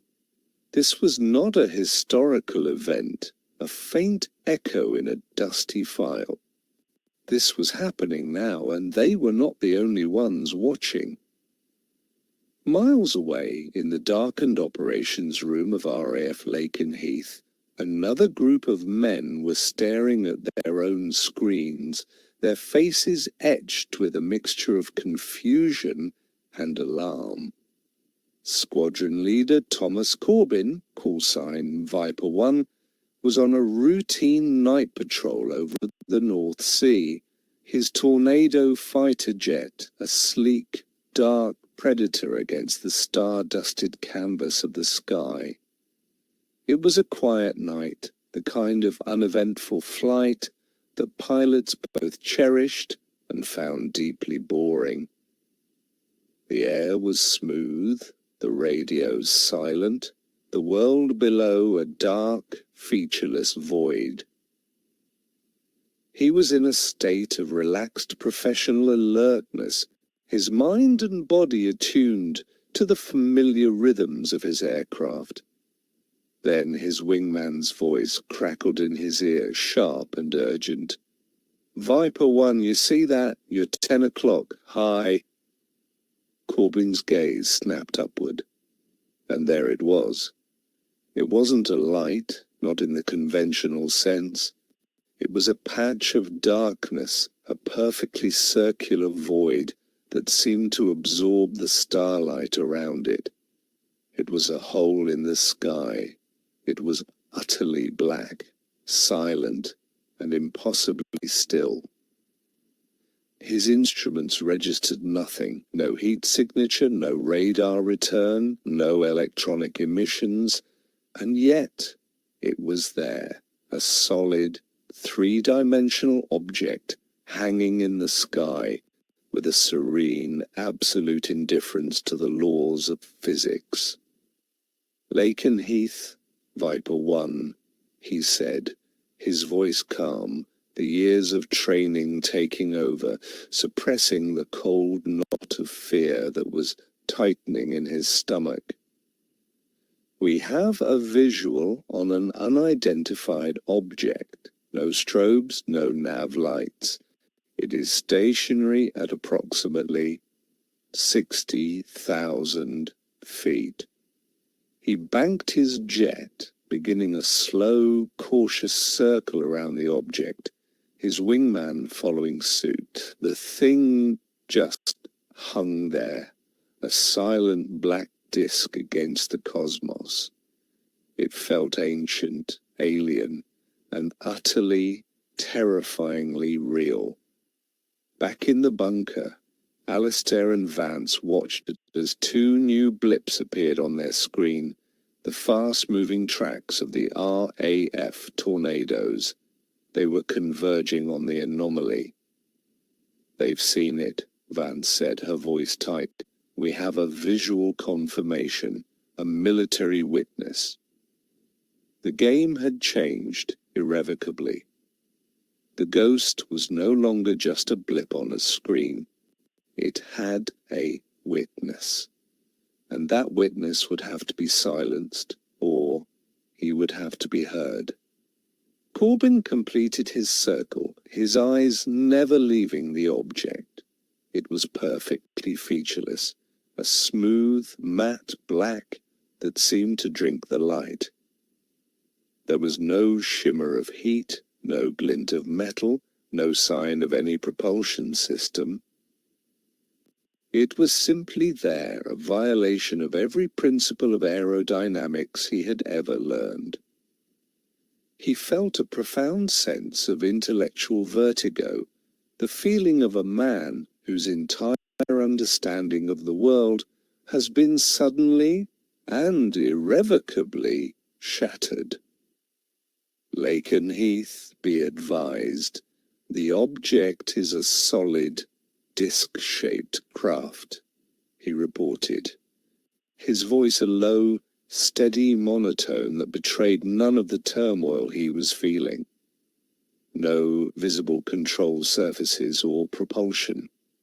Am commencing a closer pass." As he nudged his tornado closer, the object reacted. It didn't move, not in the sense of flying, it simply shifted. In the space of a single heartbeat, it dropped 30,000 feet, its position changing instantaneously without any discernible acceleration or deceleration. One moment, it was high above him, the next, it was directly in front of him, a vast, black circle eclipsing the stars. Corbin's training screamed at him to take evasive action, but he was frozen, mesmerized by the sheer impossibility of what he was seeing. The object held its new position for a few seconds, a silent, imposing presence in the darkness. It felt like a challenge, a display of effortless, absolute superiority. Then, as suddenly as it had appeared, it was gone. It didn't fly away, it didn't accelerate into the distance, it simply ceased to be there. The space it had occupied was once again filled with stars. The whole wall in the sky had closed. For a long moment, there was only the sound of Corbyn's own breathing in his oxygen mask. The sky was empty, serene, as if the impossible visitor had never been there at all. "Lakenheath," he said, his voice faltering for the first time. "The object has departed. It just vanished." His wingman's voice came over the radio, shaky and incredulous. "Confirm, Viper 1, it's gone. It just switched off." In the Suffolk bunker, Alistair and Vance stared at their own screen, where the single solid blip had vanished from one sweep to the next. The two smaller blips of the tornadoes remained, circling the empty space like confused, angry wasps. The silence in the bunker was absolute, a heavy, ringing void. Alistair felt a tremor run through him, a delayed reaction of shock and adrenaline. He had seen it. He had seen the ghost perform its impossible trick. "We have it," Vance said, her voice a low, triumphant whisper. She was already at another console, her fingers flying across the keyboard, saving the data, backing it up, encrypting it. "We have it all, the radar track, the sensor logs, the voice recordings from the distant in from the pilots, irrefutable, unambiguous." She looked at Alistair, her eyes burning with a fierce, cold fire. "The world has changed, Doctor, and we are the only two people who know it." The weight of that knowledge settled upon them, a shared burden and a shared terrifying purpose. The hunt was over. The real work was about to begin. The aftermath of the incident was a study in controlled bureaucratic panic. Squadron leader Corbyn was recalled to base immediately. His aircraft met on the tarmac by a grim-faced ground crew and a black unmarked staff car. He was whisked away to a soundproof debriefing room, a windowless box deep in the heart of the station's command building. The air was cold, the silence oppressive. He was left alone for what felt like an eternity. The adrenaline of the encounter slowly draining away, leaving behind a cold, heavy residue of disbelief and exhaustion. His debriefing was conducted by two men in severe dark suits who introduced themselves with vague, forgettable titles. They were not RAF officers. They were from London. Their questions were precise, repetitive, and deeply skeptical. They went over his report again and again, probing for inconsistencies, for errors in judgment, for any sign of fatigue or misinterpretation. They suggested he had seen a weather balloon, a flight of birds, a reflection of city lights on a cloud layer.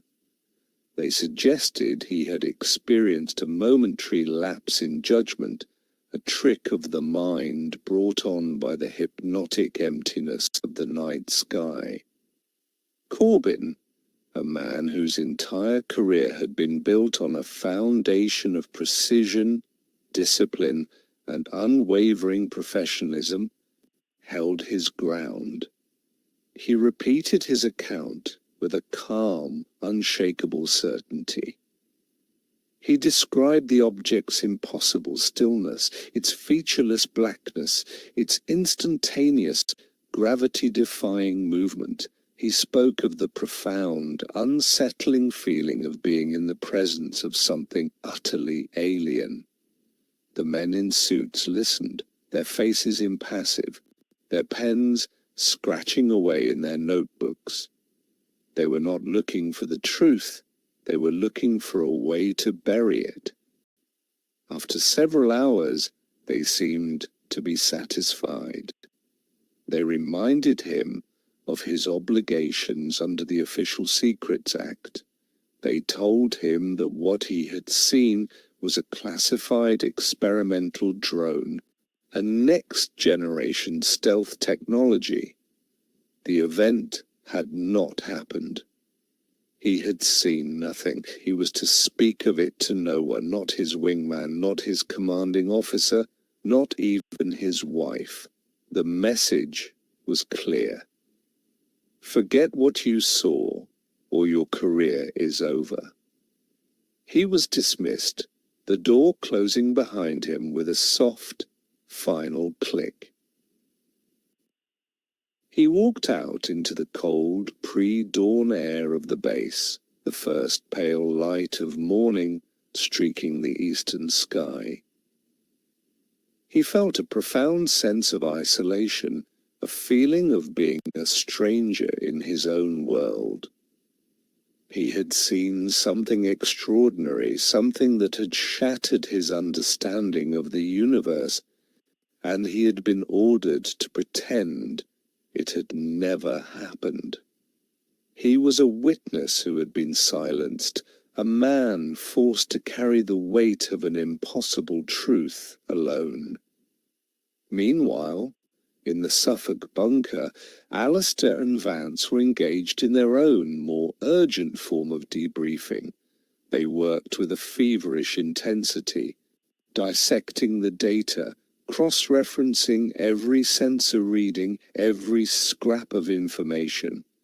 The data was perfect, a complete, multi-layered recording of an impossible event. They had the radar track, the passive electronic signatures, the full unedited voice logs from Corbin and his wingman. They had the ghost in a bottle. "They're burying it," Vance said, her voice tight with a mixture of anger and satisfaction. She had been monitoring the Internal Ministry of Defense communications, her access a dark, hidden privilege of her former role. They're classifying it as an experimental drone test. The pilots have been debriefed and silenced. The official record will show nothing. She looked at Alistair, her eyes gleaming. They've just handed us the perfect cover. The official story is a lie, and we are the only ones with the proof. The path forward was becoming clear. They had the evidence. Now they needed the witness. Getting to Corbin was a delicate and dangerous proposition. He was a serving RAF officer living and working within the tightly controlled, insular world of a military base. A direct approach was impossible.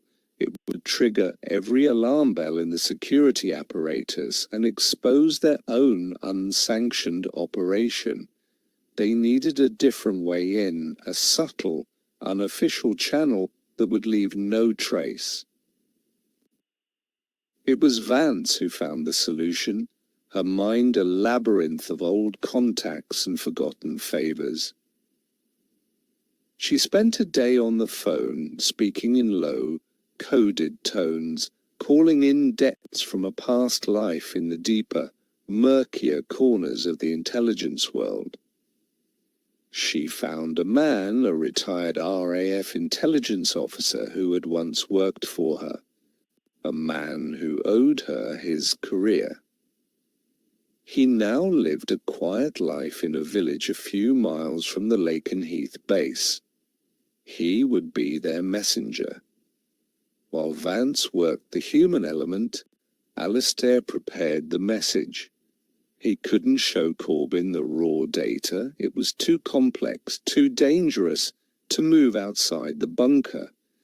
He needed something else, something small, personal, and undeniably authentic. He isolated a single 30-second fragment from the cockpit voice recordings. It was the moment just after the object had vanished, the raw, unfiltered sound of two professional pilots struggling to comprehend the impossible. It was the sound of their professional composure cracking, the tremor of awe and fear in their voices. It was a truth that no official report could ever capture or erase. For Thomas Corbyn, the days following his debriefing were a form of quiet torture. He performed his duties with his usual impeccable professionalism, his face a mask of calm competence. But inwardly, he was in turmoil. The memory of the black disk, the hole in the sky, was burned into his mind. It was the last thing he saw when he closed his eyes at night, and the first thing that greeted him in the grey light of dawn. He was haunted by the memory and by the enforced silence that surrounded it. He felt a growing sense of alienation from the world around him. The familiar routines of the base, the easy camaraderie of the officers' mess, the very sky he had once considered his home. It all felt different now, thin and unreal, a fragile facade stretched over a much deeper, stranger reality. He was a man with a secret he couldn't share, a truth he was forced to deny. The isolation was a heavy, suffocating blanket. One evening, he received a call at his home. It was an old friend of his father's, a retired officer he hadn't seen in years. The man was in town, he said, and wondered if they could meet for a quiet pint at a village pub, away from the noise of the base. Corbyn, desperate for any distraction, any connection to the world outside his own head, agreed immediately. The pub was old, with low, beamed ceilings, and the warm, comforting smell of wood smoke and stale beer. The retired officer was a genial, grandfatherly figure, and for an hour they talked of old times, of flying, of anything and everything but the one subject that consumed Corbyn's thoughts. Then, as the evening was winding down, the old man leaned forward, his expression turning serious. "A mutual friend asked me to give you something, Tom," he said, his voice low. He slid a small, unmarked cassette tape across the table. "I'm told it's a recording of a conversation you might find interesting. Our friend suggests you listen to it in private." He stood up, placing a hand on Corbyn's shoulder. "It was good to see you, my boy. Take care of yourself." And then he was gone, leaving Corbyn alone with the small, plastic object that hummed with a silent, unknown potential. Corbyn drove home in a daze, the small cassette tape a burning weight in his pocket. The familiar streets of the small town outside the base seemed strange, alien. He felt as though he was moving through a dream, the world operating on a set of rules he no longer understood. He let himself into his quiet house, the silence a welcome relief after the forced bonhomie of the pub. His wife was away, visiting her sister. He was alone. He stood in the middle of his living room for a long time, the tape held in his hand. Every instinct, every ounce of his military training screamed at him to destroy it, to throw it away and forget this ever happened. He had been given a direct order. To pursue this would be an act of insubordination, a betrayal of the very system he had sworn to uphold. It could mean the end of his career, a court-martial, even prison. But the memory of the black disc was stronger than his fear. The cold, hard certainty of what he had seen was a truth that could not be unknown. The official story was a lie, a flimsy, insulting piece of fiction designed to paper over a crack in the fabric of reality. He had been treated like a child, a hysterical witness to be placated and silenced. The anger, which he had suppressed for days, now burned with a cold, clear flame. He had a right to the truth. With a steady hand, he walked to the small cassette player on his bookshelf, a relic of his university days. He inserted the tape and pressed play. For a moment, there was only the soft hiss of blank tape. Then he heard his own voice, tinny and distant, but unmistakably his. Lakenheath, Viper 1, we have a visual on an unidentified object. He sank into a chair, the blood draining from his face. It was all there.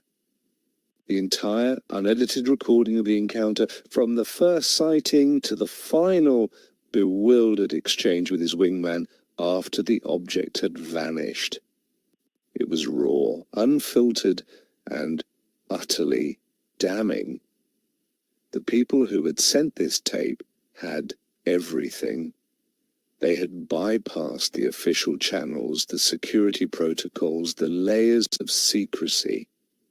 They had the truth. At the end of the recording, after a long stretch of silence, a new voice appeared. It was calm, measured, and spoke with the quiet authority of an academic. "Squadron Leader Corbin," the voice said, "what you saw was not an experimental drone. You know this. We know this. The official story is a fabrication. We have the complete data set from your encounter, as well as from previous similar events dating back 30 years. We know what these things are, and we know what triggers their appearance." There was a pause, a moment for the weight of the words to sink in. If you want to understand the truth, if you believe you have a right to it, be at the north entrance of the Imperial War Museum, Duxford, Saturday, 1400 hours. Come alone. Tell no one. The choice is yours. The tape clicked off, the silence rushing back in to fill the void. Corbin sat motionless, his mind a maelstrom of fear, anger, and a burgeoning, dangerous curiosity. He was standing at a precipice. Behind him was the safe, familiar world of his career, his life, a world built on obedience and the acceptance of official narratives. Before him was a dark, uncertain path, a journey into the heart of a secret that the most powerful forces in his world were desperate to keep. He thought of the black disk, the silent, impossible visitor in the lonely night sky. The choice, he realized, had been made for him the moment he saw it. He would go to Duxford. The Imperial War Museum at Duxford was a cathedral of aviation, a vast, hallowed space where the ghosts of old wars slept in silent, metallic slumber. Lancaster bombers, Spitfires, and Vulcan jets stood in quiet, majestic rows, their engines cold, their guns silent. It was a place of history, of heroism, of the clean, elegant physics of flight. For Corbin, who had spent his life in the sky, it was usually a place of comfort and reverence. Today it felt like a graveyard. He arrived exactly at 1400 hours, his civilian clothes feeling like a costume. He was hyper-alert, his pilot's eyes scanning the crowds of tourists, looking for anyone who seemed out of place, anyone who watched him with too much interest. He felt exposed, vulnerable, a soldier operating without orders, deep in enemy territory. He walked to the north entrance, his heart a tight, cold knot in his chest.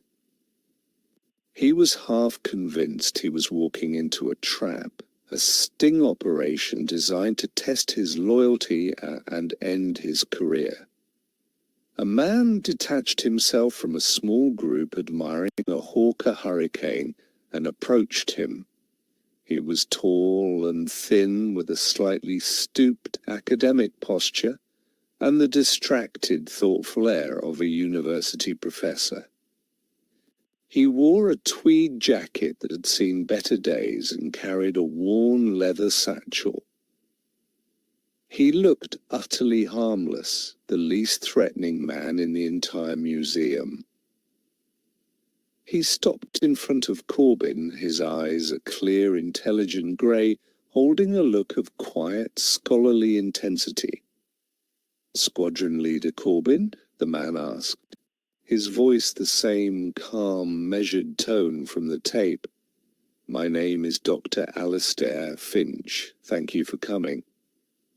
"Who are you?" Corbin asked, his voice low and hard, the voice he used in the cockpit when things were about to go very wrong. "What do you want?" "The same thing you want, I imagine," Finch replied, his voice unperturbed by Corbin's hostility. "The truth." He gestured to the aircraft around them. "These machines, they all obey the same laws. The laws of thrust and lift, of gravity and drag. They are magnificent, but they are predictable. What you saw, it was not predictable. It did not obey the laws as we know them." He reached into his satchel and pulled out a single, yellowed photograph. It was a grainy, black and white image of a radar screen. A single, bright blip circled in grease pencil. "This was taken in 1965, Finch said softly. "The object it shows behaved in exactly the same way as the one you encountered. It appeared from nowhere, it moved against the wind, and it vanished in an instant. You are not the first squadron leader. You are simply the latest in a long, secret history." Corbin stared at the photograph, a cold chill running down his spine. The date, the location noted in the margin, the description of the object's behavior. It was his own encounter, mirrored in the past. This was not a trick. This was real. He looked at Finch, the anger and suspicion in his eyes slowly giving way to a dawning, reluctant trust. "Who are you people?" he asked again, his voice now quiet, stripped of its military bluster. We are the people who don't throw away the puzzle pieces that don't fit, said a new voice. A woman had approached them, silent and unnoticed. She was tall, severe, with cool, intelligent eyes that seemed to see right through him. She was the one who had been watching from a distance, her presence a silent, protective overwatch. She radiated an aura of quiet, absolute authority. "My name is Eleanor Vance," she said, "and we would like you to help us solve a very old, very important puzzle." She looked from Corbin to Finch, the three of them standing there in the shadow of a silent sleeping bomber. The team was complete. The real investigation was about to begin. Corbin's journey into the heart of the secret was a descent into a world he never knew existed. He was driven from Duxford in a nondescript car, the windows tinted, his sense of direction deliberately confused by a winding, circuitous route through the flat, featureless landscape of the fens. They arrived at a desolate field, empty save for a small, dilapidated shepherd's hut. It was the last place on earth anyone would look for a secret of this magnitude. Vance led him into the hut, which was cold and smelled of damp earth. She pulled back a threadbare rug, revealing a heavy, steel trapdoor set into the concrete floor. She opened it with a key, revealing a narrow, steep staircase that descended into absolute darkness. "Welcome to the Rabbit Hole, Squadron Leader," she said, her voice devoid of any irony. The air that rose from the opening was cool, sterile, and carried the faint electric scent of ozone. The bunker was a shock. After the rustic decay of the hut, the sudden transition to a high-tech, subterranean world was profoundly disorienting. It was a place outside of time, a concrete bubble of quiet, focused intensity. Corbin, a man accustomed to the sprawling, orderly chaos of an active airbase, was struck by the compact, almost claustrophobic efficiency of the place. It was a ship in a bottle, a self-contained universe dedicated to a single, all-consuming purpose. Alistair was waiting for them in the main control room, his face illuminated by the glow of a dozen screens.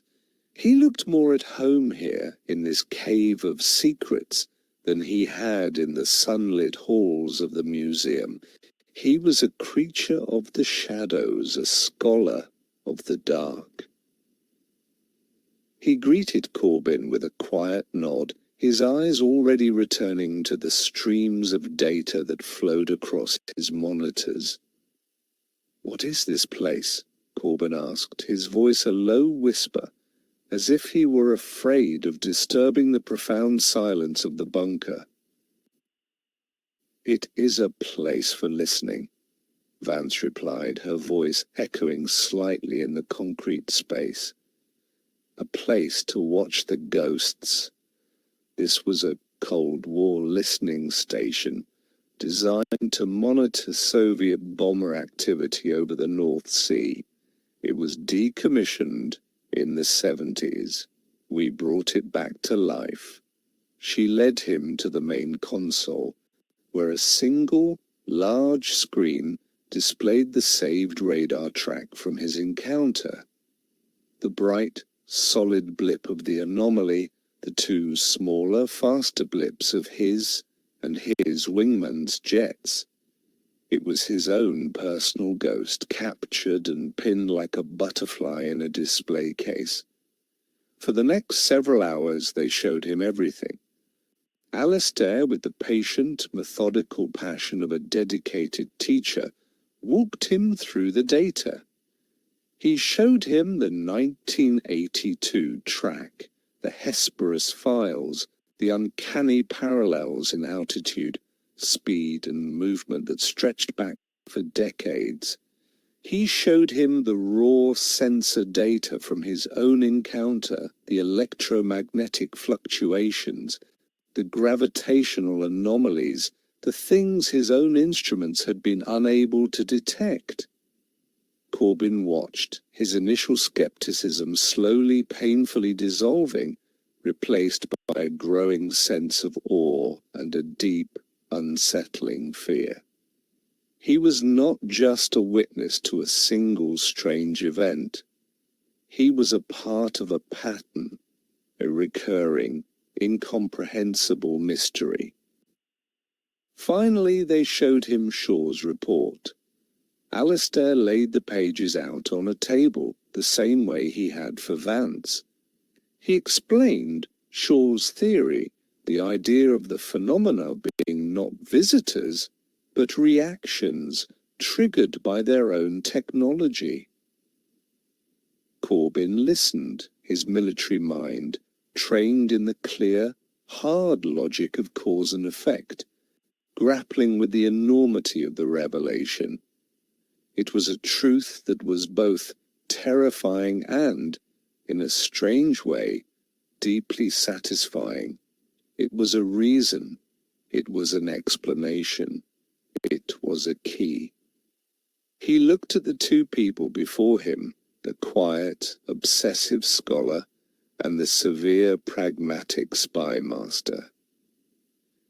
They were an unlikely pair, brought together by a shared, impossible secret, and now they had brought him into their circle.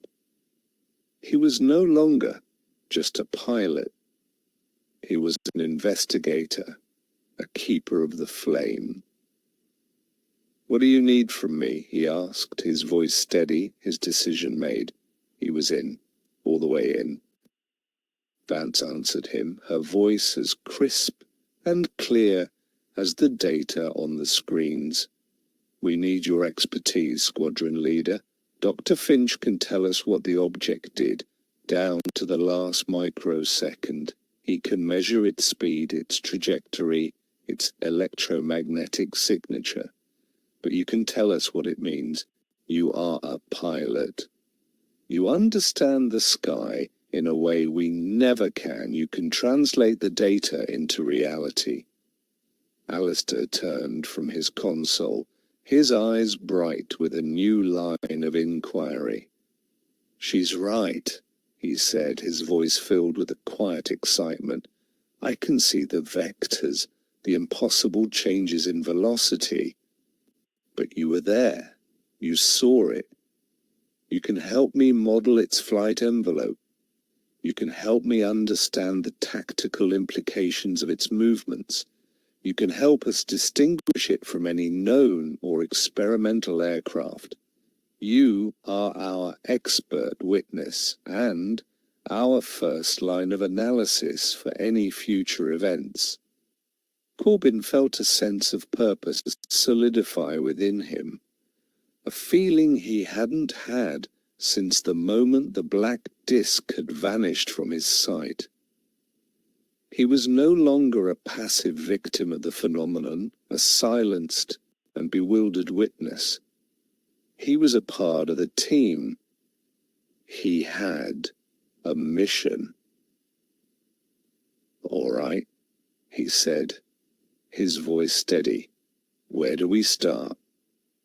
The months leading up to the next predicted cycle in the autumn of 1984 were the most intense and focused of their lives. The bunker became their monastery, their laboratory, and their fortress. Corbin, officially on an extended classified sabbatical for a systems evaluation course, became a permanent fixture in the subterranean world. He spent his days with Alistair, poring over the data from his own encounter. He would sit for hours, his eyes closed, replaying the event in his mind, while Alistair cross-referenced his recollections with the hard data. They were mapping the ghost, creating the most detailed portrait of an anomaly that had ever been assembled. Corbyn's contribution was invaluable. He could look at a string of numbers representing the object's instantaneous descent and say, no airframe could withstand that. It would be torn apart. No pilot could survive it. The G-forces would be astronomical. He helped Alistair build a threat profile, a clear, concise document that outlined the object's capabilities in stark, terrifying terms. It could outfly, outmaneuver, and outrun any aircraft on the planet. It could appear and disappear at will.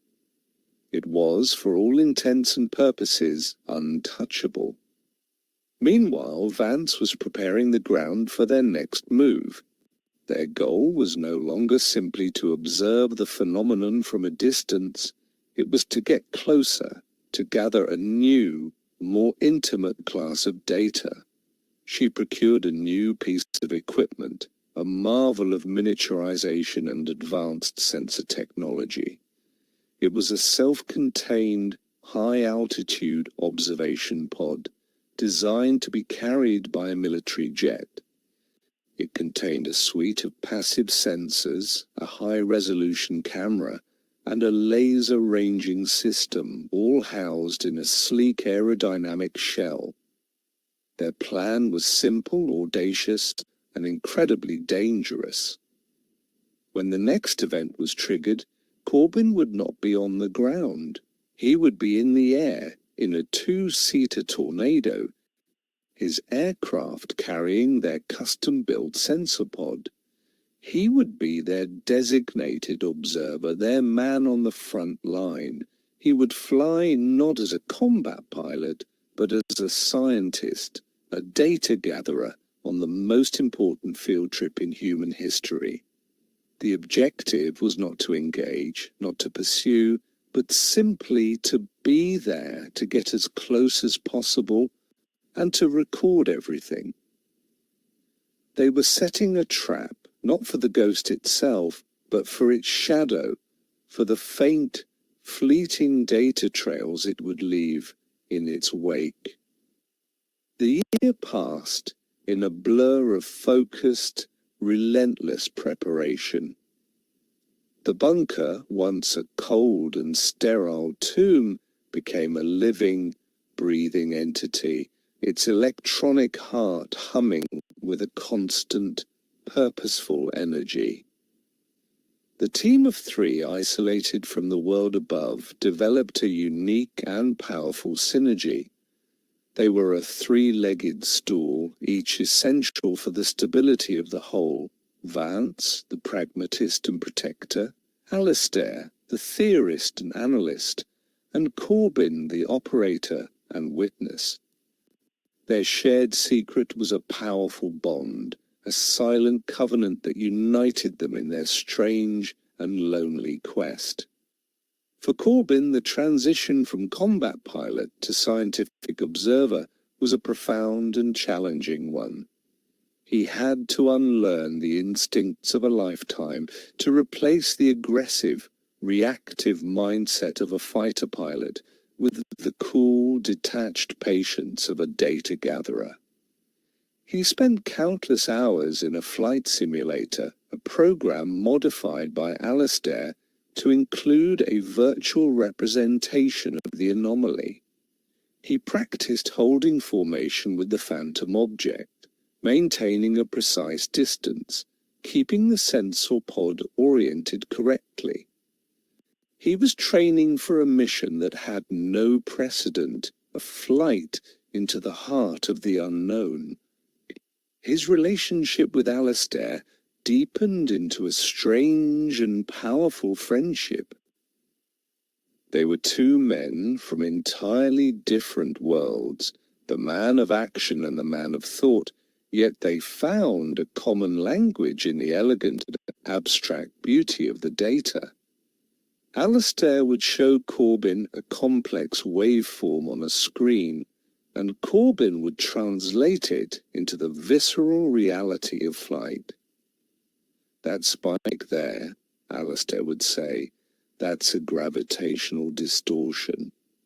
And Corbyn would reply, "That's the feeling of the airframe wanting to twist itself into a knot. It's the feeling of the sky itself becoming wrong." Vance, meanwhile, fought the silent, invisible battles that kept their project alive. She navigated the treacherous currents of Whitehall, deflecting suspicion, securing resources, and ensuring their continued isolation. She was their shield, the guardian at the gate, allowing Alistair and Corbyn the freedom to focus entirely on the mission. She carried the weight of the project's secrecy, a burden she bore with a quiet, uncomplaining stoicism. Only occasionally in the long silent hours of the night would Alistair see a flicker of the immense strain in her eyes, a momentary glimpse of the personal and professional risks she was taking.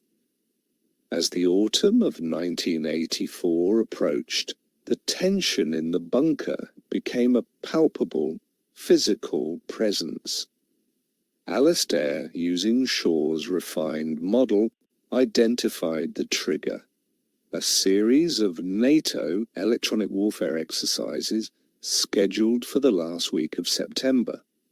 A powerful, new ground-to-air radar system was to be tested, flooding the skies over the North Sea with a specific band of high-energy frequencies.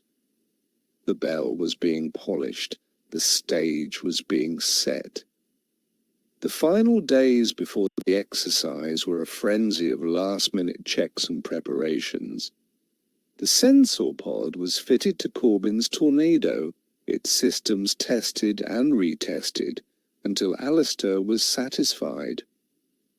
Corbyn, now officially assigned to a special reconnaissance flight, filed a flight plan that would take him directly into the heart of the exercise area, a lone, quiet observer in a sky full of war games. The official story was that he was testing a new passive sensor suite for detecting enemy radar. The unofficial truth was infinitely stranger. On the night of the first test, the bunker was as quiet and tense as a prayer meeting. Corbyn was in the air, circling his designated patrol area, a lonely sentinel in the darkness. Alistair and Vance were at their stations, their eyes fixed on the screens, their hands poised over their keyboards. They were watching, and they were waiting. The minutes ticked by with an agonizing slowness. The NATO exercise began, the electromagnetic spectrum lighting up with a cacophony of signals. And then it happened. The same sharp, clear alert tone, the same solid, unwavering blip appearing from nowhere. The ghost had returned, right on schedule. In the cockpit of his Tornado, Corbyn felt a strange sense of calm descend upon him. The fear was still there, a cold, hard knot in the pit of his stomach, but it was overlaid with a profound, almost serene sense of purpose. This was it. The moment he had been training for, the culmination of a year of clandestine preparation. He was no longer a bewildered witness. He was a participant, a conscious, prepared observer at the heart of the mystery. "Bunker, Viper 1, he said, his voice a low, steady monotone. "I have a visual, same as before. a perfect black disk, stationary at 60,000 feet. He looked at the object, not with the terrified awe of his first encounter, but with the cool, analytical gaze of a scientist. It was just as he remembered it. A patch of absolute blackness, a hole in the fabric of the night. But this time he was ready. "We have you, Viper One." Alistair's voice came back in his ear, calm and reassuring, a lifeline of familiar reason in the vast alien emptiness of the sky. "Your sensor pod is active and recording. Begin your approach. Slow and steady. Maintain a 5-mile separation." Corbin acknowledged the instruction and nudged his aircraft into a slow, graceful arc, beginning his carefully rehearsed approach. He kept his eyes fixed on the disk, his hands light on the controls, his every movement precise and deliberate. He was a matador approaching a vast, silent, and utterly unpredictable bull. The Tornado, a machine built for speed and aggression, felt clumsy and fragile in the presence of the silent, effortless visitor. In the bunker, the data began to stream in, a torrent of information that was richer and more detailed than anything they had ever captured before. The sensor pod was performing flawlessly. The high-resolution camera was sending back crystal-clear images of the object, a perfect, featureless circle against the backdrop of distant stars. The laser ranging system was providing precise, continuous measurements of its size and distance. It was approximately 80 meters in diameter, a perfect, geometric solid. But it was the passive sensors that provided the most startling information. The object was emitting a low-level, multi-frequency radiation, a complex layered signal that seemed to shift and change in response to the NATO radar sweeps. And it was surrounded by a subtle, localized gravitational distortion, a slight warping of space-time that explained its ability to hang, motionless, in the thin, high-altitude air. It wasn't defying gravity, it was manipulating it. "It's incredible," Alistair murmured, his fingers flying across his keyboard, his mind racing to process the implications of the data. It's not just being attracted by the radar. It's feeding on it. It's absorbing the energy, processing it, and emitting something new. He looked at Vance, his eyes wide with a mixture of intellectual ecstasy and profound dread. "This isn't a machine, Eleanor, it's a life form, a vast atmospheric organism that lives on a diet of radio waves." In the sky, Corbin had reached his designated observation point. He held his position, a silent, orbiting satellite to the great dark creature that hung in the void. The object seemed to be aware of him, but it showed no sign of alarm or hostility. It simply floated there, a silent, patient enigma. Then, just as it had the year before, it moved. It didn't descend in a single instantaneous jump. This time, it began a slow, deliberate, almost graceful descent, moving towards him. The ghost was coming to inspect its observer. Corbin's training took over, a cold, hard wall of discipline against the rising tide of primal fear. His hands, steady on the controls, kept the tornado in its precise, stable orbit. Every instinct screamed at him to break away, to dive, to engage the afterburners and flee from this impossible, approaching darkness. But he held his position. He was not a fighter pilot anymore. He was a scientist. He was an eye. The disc descended with a slow, majestic grace, its movement as silent and effortless as a thought. It grew in his canopy, a circle of absolute blackness that began to eclipse the stars, then the horizon, then the world. It was vast, a silent floating continent of a substance that was not quite matter. As it drew closer, he could see that its surface was not perfectly smooth. It was a complex, shifting tapestry of fractal patterns, a subtle, almost subliminal geometry that seemed to writhe and flow like a slow, dark river. It was not a machine, it was alive. It stopped at a distance of less than a mile, hanging in the air directly in front of him. The sheer scale of it was overwhelming. It filled his vision, a silent, unblinking god in the high, lonely darkness. He felt a strange, inexplicable sensation, a feeling that was not quite sound, not quite thought. It was a low, resonant hum that seemed to vibrate in the very bones of his skull, a sense of a vast, ancient, and utterly alien consciousness, aware of him, studying him with a calm, dispassionate curiosity.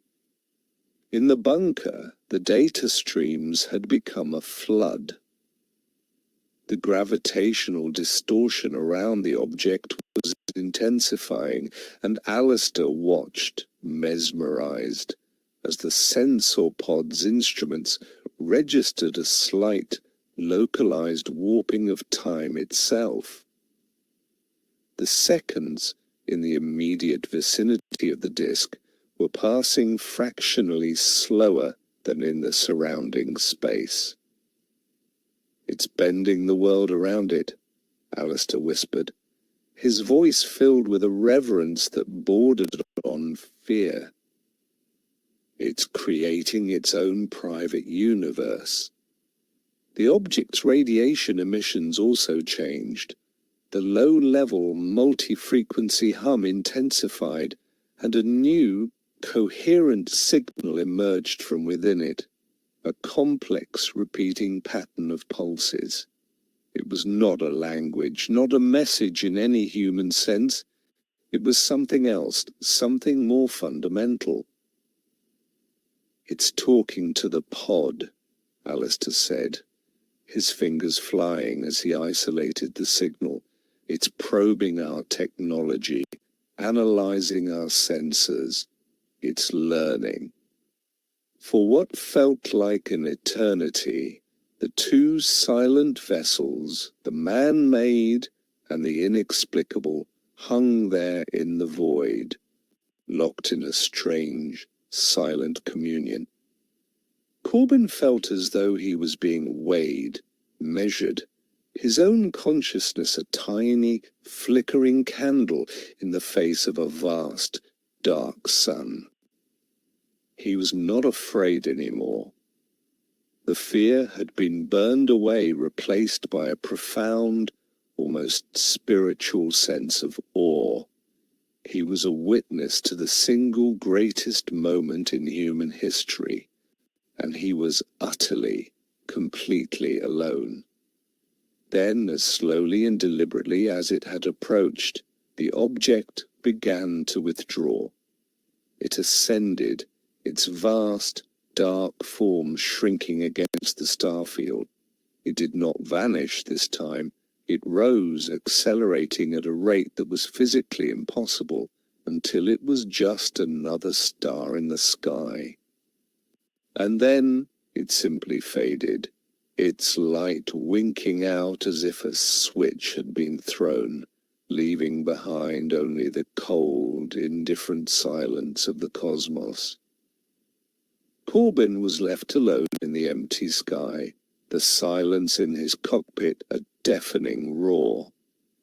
He took a long, shuddering breath, his hands trembling slightly on the controls.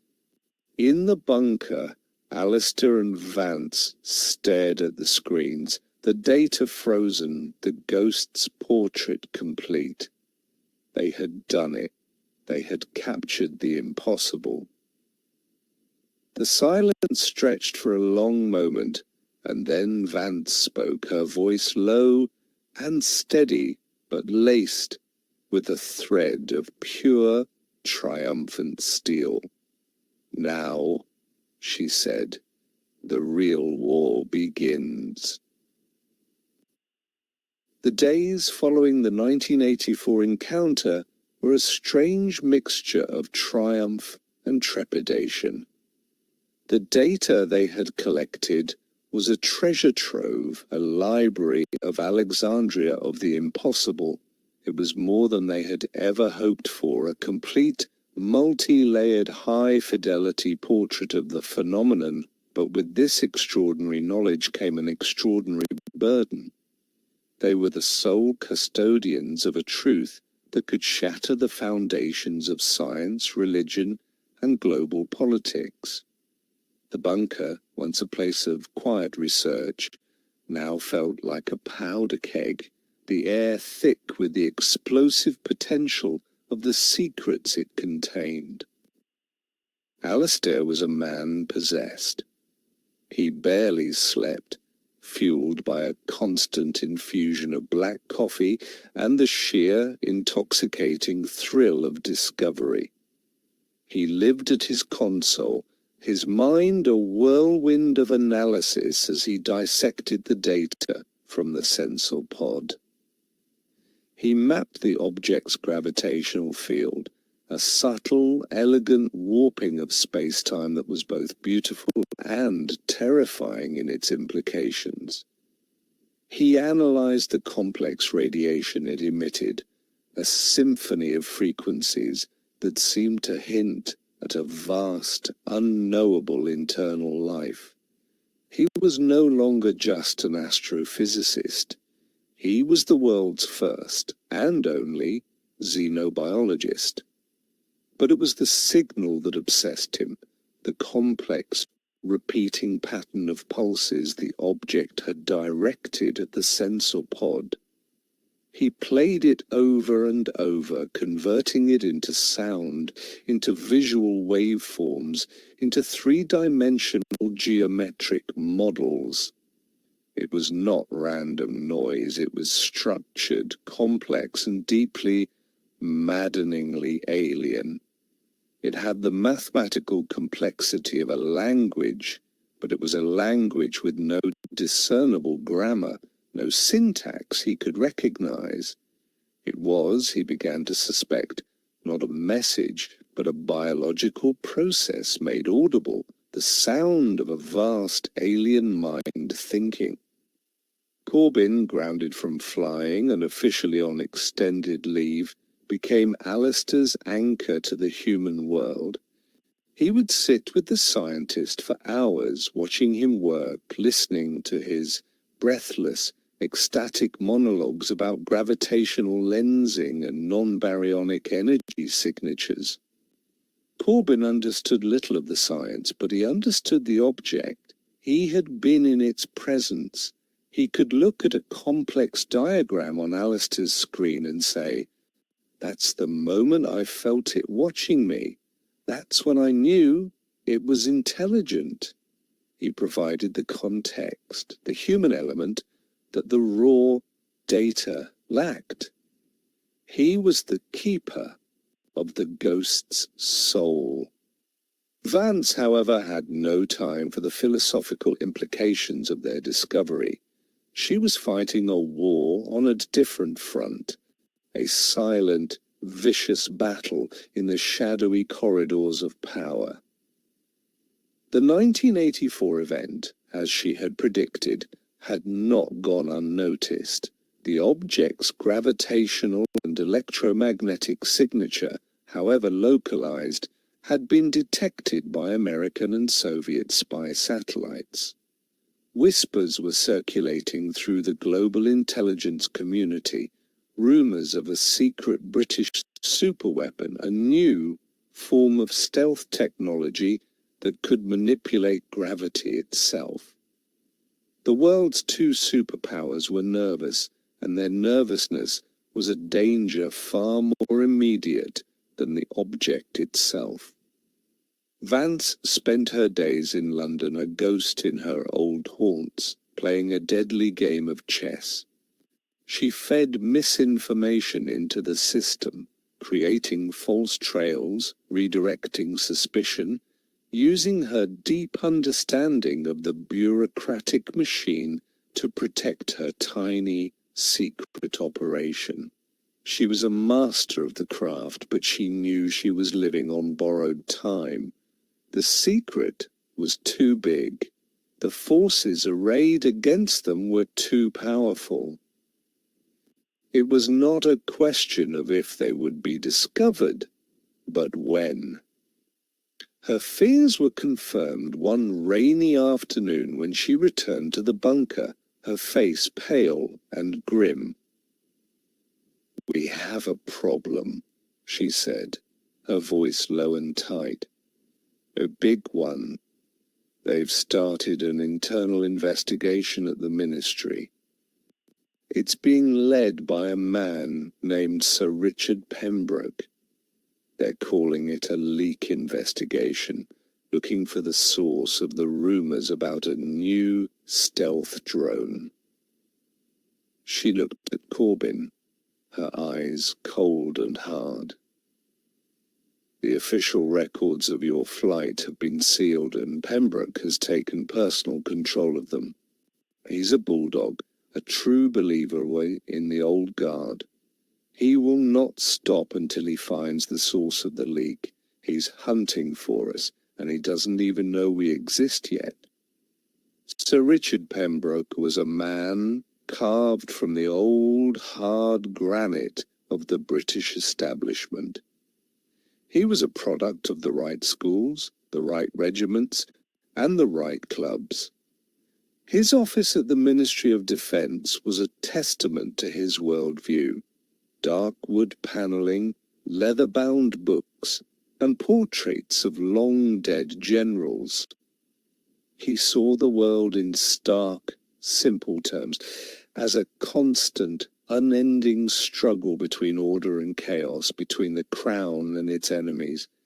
And in his 70 years he had never encountered a problem that could not be solved with sufficient will, discipline, and, when necessary, a ruthless application of force. The rumors of a new, gravity-defying stealth technology had reached him through his network of old, trusted contacts in Washington and Moscow. His counterparts in the KGB and the CIA were nervous, and their nervousness made him angry. It suggested a secret that he, one of the ultimate insiders, was not privy to. It suggested a breakdown in the order of things. He initiated the investigation not to find a leak, but to find the secret itself. The official story of an experimental drone was, he knew, a lie. It was too neat, too convenient. It was the sort of story you told to children and politicians. He wanted the truth. He began with the pilot. He had Squadron Leader Corbin's entire service record laid out on his vast mahogany desk. It was a flawless career, a testament to a man of exceptional skill and unwavering discipline. This was not the sort of man who saw weather balloons and panicked. Pembroke read the transcript of Corbin's debriefing, the official sanitized version. It was a masterpiece of bureaucratic fiction, But between the lines in the clipped, formal answers of the pilot, Pembroke could sense a deep, suppressed anger. The anger of a professional who was being lied to. He made a note. The pilot was the key. He was the loose thread. Pull on him, and the entire tapestry might unravel. His next step was to investigate the people around the pilot. He requested the phone records, the leave requests, the social calendars of everyone on the Lakenheath base. It was a slow, painstaking process, a search for a single, anomalous data point in a mountain of mundane information. He was looking for a connection, a link between the pilot and the world outside the wire of the base. He was hunting for the shadow of a conspiracy. In the bunker, the news of Pembroke's investigation had cast a long, cold shadow over their work. The sense of triumph had evaporated, replaced by a low-grade, persistent paranoia. Every flicker of the lights, every crackle on the communication lines felt like a potential intrusion. The bunker, their sanctuary, had begun to feel like a cage. They were trapped with their explosive secret, the walls of the world slowly closing in. Vance became even more withdrawn, her face a mask of controlled tension. She spent her days monitoring Pembroke's progress, using her own network of shadows to watch the man who was hunting them. It was a dangerous, exhausting game of cat and mouse, and she knew that Pembroke, with the full weight of the state behind him, had the advantage. Corbin felt the pressure most acutely. He was the loose thread. He knew that Pembroke would be looking at him, at his life, at his family. He felt a constant gnawing guilt, a fear that his actions would bring disaster, not just upon himself, but upon the two people who had trusted him with their lives and their secret.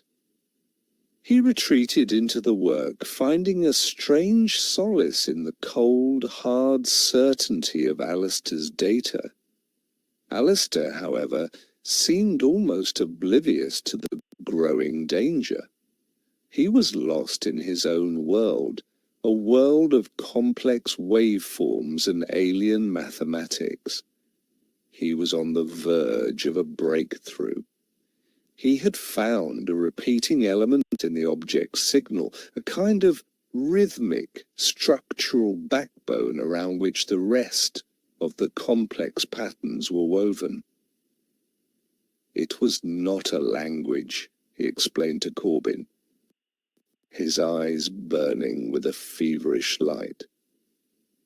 It was more like a genetic code, a fundamental self-replicating instruction set. He was beginning to map the very architecture of the alien consciousness. He was learning to read the ghost's mind. The closer the hunters came, the closer he got to the heart of the mystery. Pembroke's investigation moved with the slow, inexorable force of a glacier. His team of hand-picked analysts, young, ambitious men who understood that their careers depended on their master's satisfaction, sifted through the mountain of data. They were looking for a deviation from the norm, a single, discordant note in the symphony of 1,000 mundane lives. And after 2 weeks of painstaking work, they found it. It was a phone call, a brief, innocuous conversation between Squadron Leader Corbin and a retired RAF officer named Geoffrey Price. Price was a widower, a decorated former intelligence analyst who lived a quiet, unassuming life in a Suffolk village. On the surface, the call was perfectly innocent.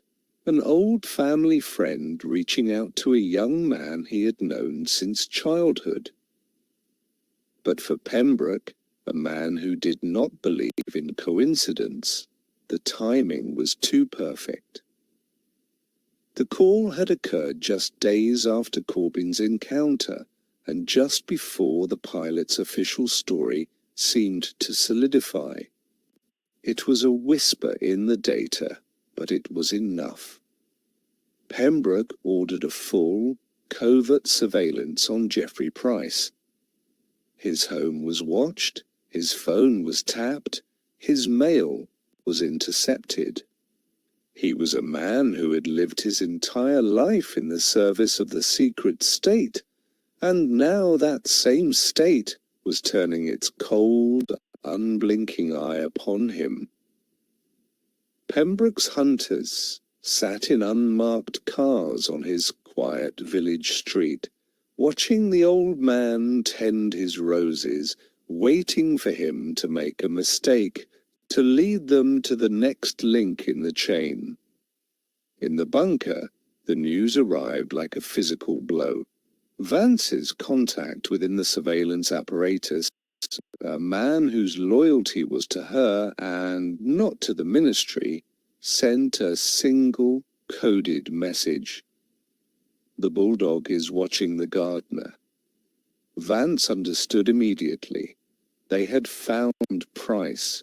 The net, which had been a wide, abstract threat, had now been drawn tight around a single, vulnerable individual. She gathered Alistair and Corbyn in the bunker's small, Spartan briefing room. The usual hum of the equipment seemed distant, muted. She told them what had happened, her voice low and devoid of emotion, but her eyes held a cold, hard fury. "They're watching him," she said. "Every moment they're waiting for him to contact us, or for us to contact him. He's bait." Corbyn felt a wave of nausea, a cold, sickening dread that was worse than anything he had felt in the cockpit. Price was a good man, a friend of his father's, a man who had done them a favour out of a sense of loyalty and old-world decency, and now because of him he was in mortal danger. "We have to warn him," Corbyn said, his voice tight. "We have to get him out." "We can't," Vance replied, her voice flat, final. "Any attempt to contact him would be detected. It would lead them straight to us. He's a soldier, Tom. He knew the risks. He is a casualty of this war, and we have to accept that." The brutal, pragmatic logic of her words hung in the air, a chilling testament to the world she came from. "So we do nothing?" Corbyn asked, his voice rising in disbelief. "We just let them take him?" "We do what we are here to do," Alistair said, speaking for the first time. He had been silent throughout the briefing, his face pale, his eyes distant. But now they held a strange, feverish light. "We work. The only way to protect him, to justify what he has done, is to finish what we started. The answer is not out there, in their world of threats and surveillance. It's in here." He pointed to his temple. "It's in the signal. I'm close. I can feel it. While they are watching him, they are not watching us. They have given us time. We have to use it." The intensity in his voice was hypnotic. He was a man on the edge of a precipice, and he was pulling them all with him, away from the world of men and their petty wars, and into the vast, silent, and terrifying world of the ghost. The bunker became a pressure cooker, the world outside a distant, menacing rumor. The news of the surveillance on Price had fractured the team's dynamic. Vance was a coiled spring of tension, her time divided between monitoring Pembroke's investigation and creating contingency plans for their own disappearance. She had prepared false identities, escape routes, and a series of dead man switches that would erase the bunker's entire existence in a cascade of magnetic pulses and thermite charges. She was preparing for a defeat she refused to accept. Corbin, plagued by guilt and a sense of helpless responsibility, threw himself into the only task he could control, supporting Alistair. He became the scientist's keeper, ensuring he ate, slept, and didn't lose himself entirely in the hypnotic glow of the screens. He would sit for hours in the humming silence of the control room, a silent, watchful guardian, his pilot's discipline providing a strange, grounding counterpoint to Alistair's chaotic genius. Alistair, for his part, had retreated into a world where Pembroke and his hunters did not exist. He was on a journey into the heart of the alien signal, a place far more vast and terrifying than any Whitehall office. He worked with a frantic, feverish energy, his notebooks filling with a new and strange language of his own invention, a hybrid of mathematics, musical notation, and geometric symbols. He was mapping the ghost's mind, and in doing so, he was remaking his own. The breakthrough came not in a sudden flash of insight, but in a slow, dawning revelation in the dead of night.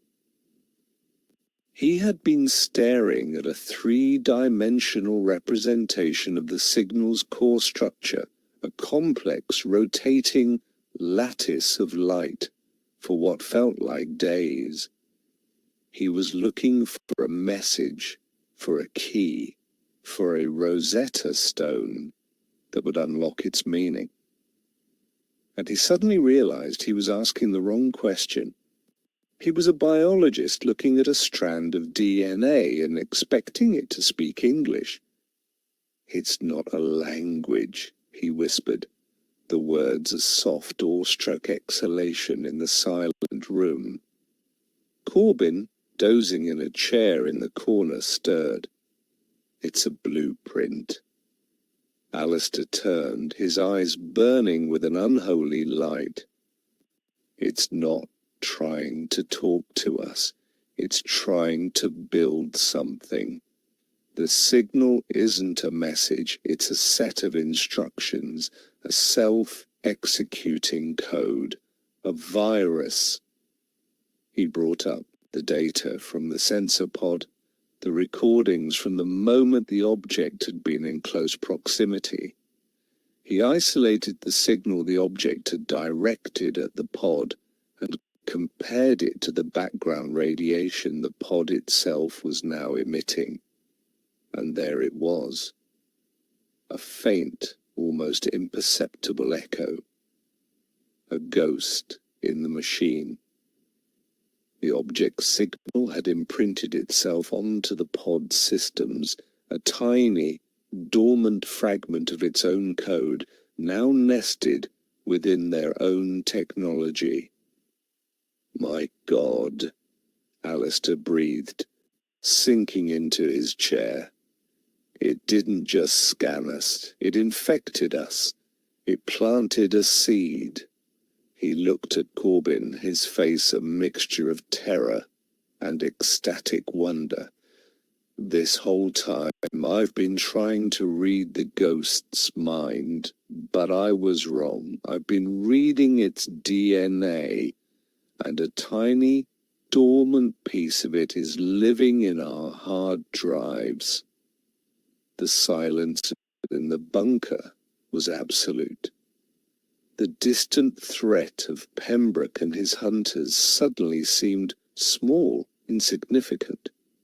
They were men hunting men, but the team in the bunker had just discovered they were sharing their tiny concrete world with a silent, sleeping passenger from another reality. The revelation hung in the air of the bunker, a presence as real and as terrifying as the object itself. The abstract academic nature of their quest had vanished in an instant, replaced by a visceral, immediate sense of contamination. They were not just observers of the phenomenon, they were hosts. The ghost was no longer just a file on a screen, it was a virus in their own system, a silent, sleeping passenger whose nature and intent were utterly, terrifyingly unknown. Vance was the first to grasp the full, horrifying implications. Her mind, trained in the cold, hard calculus of threat assessment, immediately leapt to the worst-case scenarios. A virus, she repeated, her voice a low, tight wire of controlled panic. A self-replicating code? What does it do? What is its purpose? I don't know, Alistair admitted, his voice a mixture of awe and dread. It's dormant, a seed. It's waiting for something, the right conditions, the right energy input, I can't be sure. But the structure, the complexity, it's designed for one purpose, replication. It's a blueprint for building another one of itself, using our own technology as the raw material. He gestured to the humming racks of servers, the heart of their operation. It's in there, in our home. Corbin felt a cold, primal fear that was entirely different from the adrenaline-fueled terror of the cockpit. This was a silent, invisible threat, an enemy that was already inside the walls.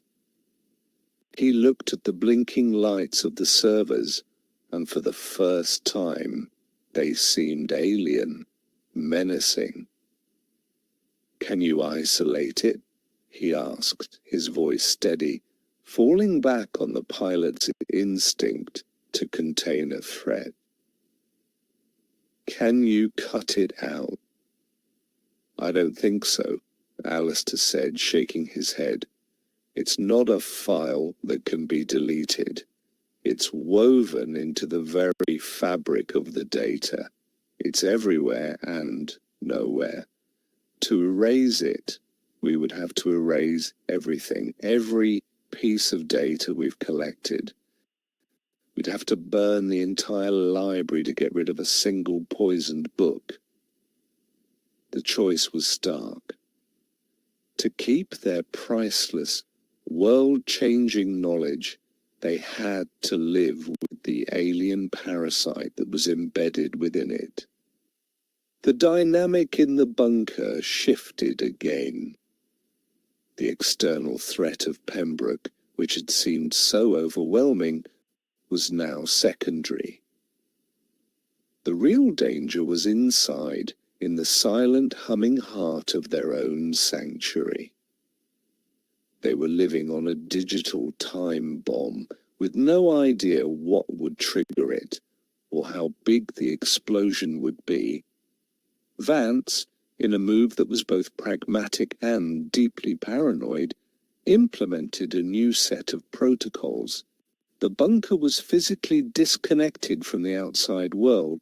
The landlines were cut, the satellite uplinks severed. They were now an island, a self-contained, hermetically sealed bubble, their only connection to the world the one-way intelligence feeds Vance still received through her own dark, untraceable channels. They were quarantined by their own choice with their alien guest. Days turned into weeks. The team existed in a state of heightened, nervous tension. Alistair worked with a desperate urgency, trying to understand the virus's trigger mechanism, to find a way to keep it dormant.